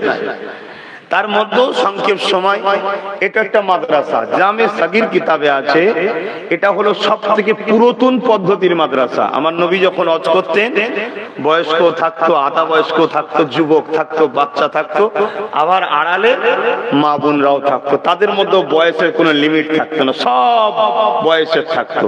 এটা হলো সব থেকে পুরাতন স্টাইলের মাদ্রাসা। এই মাদ্রাসা বাংলার বুকে ব্যাপকভাবে প্রচার প্রসার করেছেন হলেন মুজাদ্দেদ জামান বাবা হুজুর পীর কেবলা। জোরে বলুন সুবহানাল্লাহ। তো যাক, সেই হিসাবে আজও আমরা, অনেক ছেলে আছে ছোটবেলা থেকে মাদ্রাসায় পড়তে পারেনি, জানে না, তারা এখানে বসে কমসে কম ইসলামে যাতে ঈমানটাকে বাঁচানো যায় বেসিক কিছু শিক্ষা নেয়। বছরে একবার বসলো, এবং এর ফজিলত আছে। এই সকল মাদ্রাসায় বসলে আল্লাহ রসুল বলছেন আল্লাহ খুশি হয়, এবং ছোট ছোট গুনাহগুলো বসার দরুন আল্লাহ মাফ করে দেয়। জোরে বলুন সুবহানাল্লাহ। আর আজকে আবার যে টপিক রেখেছেন, যে বিষয়টা রেখেছেন, ঈদে মাউলুদুন নবী সাল্লাল্লাহু আলাইহি ওয়াসাল্লাম, তাই তো নাকি? এই টপিকের মাহফিলে বসলে আবার তো আরো মাকাম আছে। হযরতে সিদ্দিক আকবর বলছেন, রাসূলের প্রথম সাহাবী খলিফা এবং রাসূলের শ্বশুর, নবীর প্রথম জীবন সাথী এবং আজও সাথী, জান্নাতেও সাথী, তিনি বলছেন, কানা রফিকি ফিল জান্নাত, যারা মাউলুদ শরীফে 1 দিরহাম দান করে তারা আমার জান্নাতি বন্ধু হবে। জোরে বলুন সুবহানাল্লাহ। আর হযরতে মাওলা আলী বলছেন, নবী পাকের জামাই, নবী পাকের জামাই মাওলা আলী কারামুল্লাহ ওয়াজহু বলছেন, যারা রাসূলের মাউলুদ শরীফ বানায় তারা যেন ইসলামকে জিন্দা করার ফজিলত পেল। জোরে বলুন সুবহানাল্লাহ। আর খোদ রাসূল কি বলছেন, ওয়াজাবাত লাহু সাফাতি, আমার মাউলুদ যারা বানাবে, আসবে, বসবে, খুশি হবে, তাদের জন্য রোজে মাহশারের দিন আমার শাফাআতটা ওয়াজিব হয়ে গেল। জোরে বলুন সুবহানাল্লাহ। এই মাউলুদ শরীফের মাহফিলের তো মাকাম আরো বেশি। তাই সবকিছু মিলিয়ে আমি আবার পিছন দিকে ফিরে যাচ্ছি। তাহলে মহান রব্বুল আলামিন তিনি নিজেকে যখন জাহির করতে চাইলেন কুদরতি ইচ্ছা, তখন তিনি সর্বপ্রথম নূরে মুহাম্মদ সাল্লাল্লাহু আলাইহি ওয়াসাল্লামের নূর মুবারককে সৃষ্টি করলেন, এবং এইভাবে পৃথিবীতে যা কিছু আছে সবকিছু তিনি বানালেন। আর সবকিছুর মধ্যে শ্রেষ্ঠত্ব দান করলেন মানুষ্য জাতিকে। এই মানুষ্য জাতির জন্যই সবকিছু বানালেন। সূর্য, চাঁদ, পাহাড়, পর্বত, গাছপালা, তরুলতা, খাদ্য, শাক সবজি, যে কোনো জিনিস, সবকিছু দেখুন, সবাই কিন্তু মহান স্রষ্টা ঠিক বানানোর উদ্দেশ্য অনুযায়ী কাজ করে যাচ্ছে। আর আমাদেরকে মালিক শ্রেষ্ঠ করলেন, আমাদের ঘরেও কিন্তু বানাবার একটা কুদরতি ইচ্ছা আছে না? না, ওই ইচ্ছা হলো একটাই, কি? আমার জমিনে থাকবি, আমার আসমানের নিচে থাকবি, আমার দিয়ে অক্সিজেন নিবি, আমার দিয়ে গাছপালা, খাদ্য, ফল মূল খাবি, আমার দিয়ে শরীরে তাকতে ঘুরবি, আমার দিয়ে পা দিয়ে হাঁটবি, আমার দিয়ে চোখ দিয়ে দেখবি, আমার দিয়ে কান দিয়ে শুনবি, আমার দিয়ে জবানে কথা বলবি, আমার দিয়ে হাত দিয়ে কারবার করবি, ইনকাম করবি, কিন্তু একটা কথা তোদেরকে বলবো, সেটা হলো এটাই, ওই কাজ করবি না যেটা আমি বেজার হব, আর ওই কাজ ছাড়বি না যেটা করলে আমি খুশি হব। সেটা কি? মা আতাকুমুর রাসূলু ফাখুযুহু ওয়া মা নাহাকুম আনহু ফান্তাহু। রাসূল যা আদেশ করেছে মেনে নে, নবী যা নিষেধ করেছে ছেড়ে দে। তোদের জন্য এটাই আমার পক্ষ থেকে হুকুম। এটা আল্লাহর বাণী। জোরে বলুন সুবহানাল্লাহ। আরেক রায়াতে আছে ইল্লা লিয়াবুদুন, শুধুমাত্র আল্লাহ তিনার দাসত্ব করার জন্য বানিয়েছে। তিনার দাসত্বটা কি? হালাল ইনকাম করাটাও তিনার দাসত্ব, বাচ্চাকে জামা কাপড় কিনে দেওয়াটাও তিনার দাসত্ব, গরিবকে সেবা করাও তিনার দাসত্ব, দেশকে ভালোবাসা, দেশবাসী বিপদে পড়েছে কেউ তাকে হেল্প করা, মানুষ জাতি বিপদে পড়েছে হেল্প করা, এটাও দাসত্ব। হয়তো ভাববেন আপনি নামাজ রোজার কথা বললেন না কেন, সবাই জানে নামাজ রোজার কথা দাসত্ব, কিন্তু বাচ্চাকে কাপড় কিনে দিলেও যে দাসত্ব হয় এটা কজন জানে? স্ত্রীকে ভালোবাসলেও যে তিনার দাসত্ব হয় এটা কজন জানে? স্ত্রীকে একটা গিফট দিলেন, স্ত্রী খুশি হলো, পৃথিবীর কেউ না হাসে, তোমার আল্লাহ বলে ফেরেশতা দেখ রে আমার বান্দা আমার বান্দিকে কত ভালোবাসছে, আমি খুশি হয়ে গেছি। জোরে বলুন সুবহানাল্লাহ। এটাও দাসত্ব। টোটাল নবী যা করেছে সেটা করা, নবী যেটা ছাড়তে বলেছে ছেড়ে দেওয়া, এটাই হবে আমাদের দাসত্ব। কেন? আমার আল্লাহর সৃষ্টির মধ্যে আদম নবী থেকে শুরু করে ঈসা নবী এবং কিয়ামত পর্যন্ত সবথেকে বড় আল্লাহর দাস তিনি হলেন মুহাম্মদ রাসূল। জোরে বলুন সুবহানাল্লাহ। আরো জোরে বলে নারী দিবে। আমার নবীর মতো আল্লাহ দাসত্ব দ্বিতীয় কেউ করতে পারে না, তাই নবী হলেন আমাদের জন্য মডেল। তাই আল্লাহ কোরআনে বললেন লাকাদ কানা লাকুম ফি রাসূলিল্লাহি উসওয়াতুন হাসানা। উসওয়াতুন মানে হচ্ছে মডেল। আমার হাবিবকে ফলো করো, তোরা কামিয়াবি হয়ে যাবি। ঠিক সেই আল্লাহ পাক যিনি আমাদের জন্য মুহাম্মদ রাসূলকে পাঠিয়েছেন, তিনি এই পৃথিবীতে সবকিছু তৈরি করলেন, তিনার দাসত্ব করবে মানুষ। মানুষ কি দাসত্ব করবে এটা জানাবার জন্য আল্লাহ যুগে যুগে দুটো করে জিনিস পাঠিয়েছে। একটা হলো আসমানি কিতাব, অর্থাৎ আল্লাহর বাণী, আসমানি কিতাব। আর একটা হলো এই কিতাবটাকে বোঝাবার জন্য স্পেশাল আল্লাহর পক্ষ থেকে শিক্ষক, যিনাকে নবী বলি, রাসূল বলি, পয়গম্বর বলি, সংস্কৃতি ভাষায় আওতারও বলে, মেসেঞ্জারও বলে, ইংলিশে কথা বুঝে আসছে। তিনি আসবেন বা প্রফেট, তিনি আসবেন, তিনি এসে ওই কিতাব দ্বারা মানুষকে বোঝাবে। এটা আল্লাহ পাকের সিস্টেম। 1,00,000 মতান্তর 2,24,000 নবী রাসূল তিনি পাঠিয়েছে এই পৃথিবীর মানুষগুলোকে যুগে যুগে খারাপ রাস্তা থেকে বাঁচিয়ে আল্লাহর রাস্তায় নিয়ে যাবার। আর ইবলিস সর্বসময় মানুষগুলোকে আল্লাহ থেকে সরিয়ে জাহান্নামের রাস্তায় নিয়ে যাওয়া। এটা ইবলিসের কাজ। আর নবীদের কাজ ইবলিসের খারাপ রাস্তা থেকে সরিয়ে রহমানের দলে নিয়ে যে মানুষগুলোকে জান্নাতি বানানো। জোরে বলুন সুবহানাল্লাহ। এইভাবে আজ থেকে 2000 কিছু কম বেশি আগে আজও একজন এসেছিলেন, যিনি হচ্ছেন হযরতে মারিয়াম আলাইহিস সালামের সন্তান, আল্লাহর কুদরতি ভাবে তৈরি হযরতে নবী ঈসা আলাইহিস সালাম। তিনি ইনজিল নিয়ে এসেছিলেন। তিনি এসে দুনিয়ার জমিনের মানুষকে এক আল্লাহর দাসত্ব, ন্যায়ের পক্ষে, সত্যের পক্ষে দাওয়াত দিয়েছিলেন। তিনার হাতে প্রচুর মানুষ তিনার হাতে হাত দিয়ে ন্যায় সত্যের উপরে জীবন যাপন করেছে। তিনার ইতিহাস অনেক বড়। তিনাকে আল্লাহ তুলে নিয়েছেন কেন? তিনার আম্মার একটা দোয়া কবুল হয়েছিল। কেন? তিনার মাননেওয়ালাদের মধ্যে এক শ্রেণী বলেছিল ঈসা নবী নাউযুবিল্লাহ খুদার বেটা, লা হাওলা ওয়ালা কুওয়াতা ইল্লা বিল্লাহিল আলিয়্যিল আযীম। তাই তিনার আম্মা বলেছিলেন, আল্লাহ আমার এই বাচ্চাকে তুলে নিন, একদিন পাঠাবেন আখেরি নবীর উম্মত করে, এবং যারা আমার সঙ্গে আপনার তহমত দিচ্ছে তাদেরকে এই বাচ্চা দ্বারা আপনি জবাব দেবেন। খ্রিস্টানরা তারা ঈসা নবীকে মানে বলে, কিন্তু ঈসা আলাইহিস সালাম আসবেন তাদেরকেই জবাব দেবে যে তোমরা ঝুটা, মুহাম্মদ রাসূল হলেন সচ্চা। জোরে বলুন সুবহানাল্লাহ। তিনি আসবেন ঈসা নবীর উম্মত হয়ে আসবেন। যা কোদিকও আমি যাচ্ছি না। ঠিক তেমনি ঈসা নবী চলে যাবার পর এই পৃথিবীর মানুষ আর কোন নবী পায়নি। এই নবী না আসাতে এই সুযোগে ইবলিস তামাম পৃথিবীর মানুষকে এক আল্লাহ দাসত্ব থেকে সরিয়ে 360টা নকল খোদা তৈরি করে দিয়েছিল। লাত, উজ্জা, হবল এসব নাম দিয়ে সব তৈরি করে দিয়েছিল।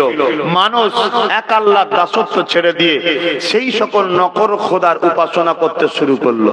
শুধু উপাসনা করেছে তা নয়, তারা এমন কথা চালু করলো যে নারী মানে আমাদের লাত, উজ্জা, হবল বানিয়েছে, তারা আল্লাহ বানিয়েছে মানতো না। এগুলো ভোগের জিনিস, এদের কোনো সম্মান নেই, যাকে খুশি ইউজ করো, ভোগ করো, হত্যা করো, কোনো পাপ নেই।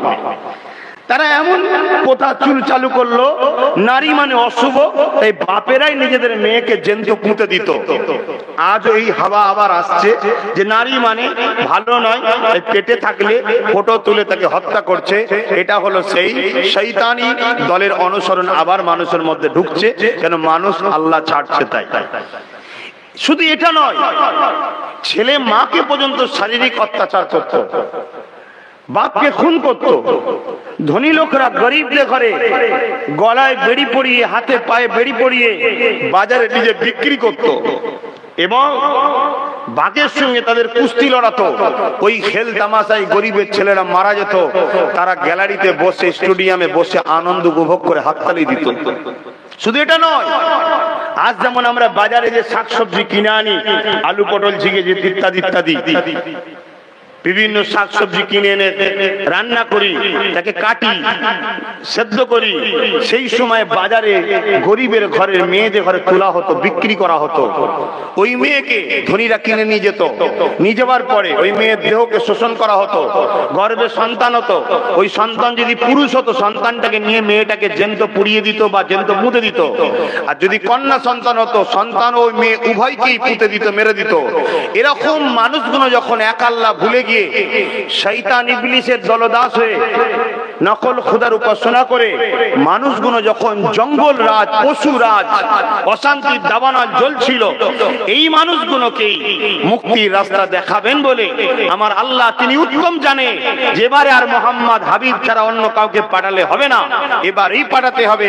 এই আখেরি নবীকে আর রাখেনি, তিনি আমাদের উপরে বড় ইহসান করে রাহমাতাল লিল আলামিনকে এই মাসের 12 তারিখে আমাদের জন্য দয়া করে উপহার পাঠিয়ে দিলেন। জোরে বলুন সুবহানাল্লাহ।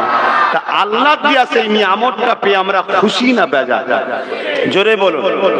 এই খুশিটাকে আরবিতে কি বলা হয়? ঈদ। ঈদের আরেকটা মানে আছে বারবার আসা। এই খুশিটাকে কি বলা হয় আরবিতে? ঈদ। আর মৌলুদ মানে নবীর আশা বা শিশুবেলা। আর নবী হযরত মুহাম্মদ সাল্লাল্লাহু আলাইহি ওয়াসাল্লাম, তাহলে নামটা হলো ঈদে মিলাদুন নবী, নবীর আশাতে খুশি। নবী আশাতে খুশি নয় এমন কেউ হয় নাকি? হ্যাঁ হয়। ইবলিস খুশি নয়, আবু জেহেল খুশি নয়। আজও সেই মাইন্ডের যারা, তারা খুশি নয়। কিন্তু খুশি কারা? আজও যারা আবু বকর সিদ্দিক মাইন্ডের আছে। আবু বকর সিদ্দিক সেদিন খুশি, আজও খুশি আমরা রয়েছি, ঠিক না বেটি? তো আসুন, আমার দয়ার নবীকে আমরা পেয়ে বড় নসিব বলা হয়েছে। তিনি দুনিয়ার জমিনে এসে মানুষকে নাই সত্যের পক্ষে দাওয়াত দিয়েছিলেন, মানুষকে শান্তির রাস্তা দেখিয়েছিলেন। মাত্র 23টা বছরে তামাম পৃথিবীর বুকে একটা সাম্যের ইনকিলাব প্রতিষ্ঠিত করেছিলেন। জোরে বলুন সুবহানাল্লাহ। যেখানে কোন গরিবকে লুটা তো দূরের কথা, ধনীকে শতকরা 2.5 টাকা গরিবকে দিতেই হবে, এই ব্যবস্থা করেছিলেন। যেখানে নারীদেরকে হত্যা তো দূরের কথা, বিবাহ করার আগে নারীকে সম্মানীয় নজরানা দেনমোহর দিয়ে নিজের ঘর সাজিয়ে রানী বানিয়ে নিয়ে আসতে হবে, এই সমাজ তৈরি করেছেন। জোরে বলুন সুবহানাল্লাহ। যেখানে মায়ের দিকে বুড়াই নজরে তাকা তো দূরের কথা, মায়ের কদম চুমলে জান্নাতে চুমা দেওয়া হবে। জোরে বলুন সুবহানাল্লাহ। যেখানে বাপকে হত্যা তো দূরের কথা, বাপের কদমে ঠোঁট লাগিয়ে চুমা দিলে আল্লাহর জান্নাতের দরওয়াজার চৌকাটে চুমা দেওয়া হয়। জোরে বলুন সুবহানাল্লাহ। তিনি কত সুন্দর একটা সমাজ তৈরি করলেন, যেখানে মানুষকে লুটা তো দূরের কথা, ঘুষ নেওয়া তো দূরের কথা, নিজের যদি 2 কামরা ঘর থাকে, কারো যদি না থাকতো 1 কামরা তাকে এমনি গিফট করে দিয়েছে, এমন সমাজ তৈরি করে দিলেন। জোরে বলুন সুবহানাল্লাহ। একটা অশান্তির সমাজকে মিটিয়ে দিয়ে একটা স্বচ্ছ ন্যায় সুন্দর সমাজ গড়ে তুললেন। সেই দিন থেকে আমার নবী পাকের সব থেকে প্রথম বিরোধী হয়ে দাঁড়ালো আবু জেহেল, উতবা, সাইবা, আবু লাহাব। এরা কারা? এরা তৎকালীন সময়ের রাজত্বের ক্ষমতার অধিকারী ছিল, এদের হাতে পাওয়ার ছিল। এরা দেখলো মুহাম্মদ সত্য বলছে, কিন্তু ওর দিকে চলে গেলে লুট চলবে না, জুলুম চলবে না, দাঙ্গা চলবে না, মারা চলবে না, নারী দেহ শোষণ চলবে না, শরাব চলবে না, ধোঁকা দিয়া চলবে না, মা বাপের উপর জুলুম চলবে না। কিন্তু মুহাম্মদ ঠিক। আর আমরা তো এইগুলো করি, আমাদের দাদাগিরিটা টিকায়। তাই সেদিন থেকে বিরোধী শুরু করে দিল। সত্যের পক্ষে থাকার পরও রসুলের বিরোধী করেছে। আজ আপনারা কেউ সত্যের পক্ষে থাকার পরে যদি আপনার বিরোধী হয়, আপনাকে মন খারাপ করলে হবে না যে আমি তো কোনো জুলুম করিনি, অন্যায় করিনি, তাও আমার পিছনে কেন লাগে। আপনার থেকে অনেক বেশি সত্যবাদী, অনেক বেশি ন্যায় পরায়ণ মুহাম্মদ রসুল, তানার উপরে জুলুম হয়েছে ন্যায়ের দিকে থাকারই জন্য।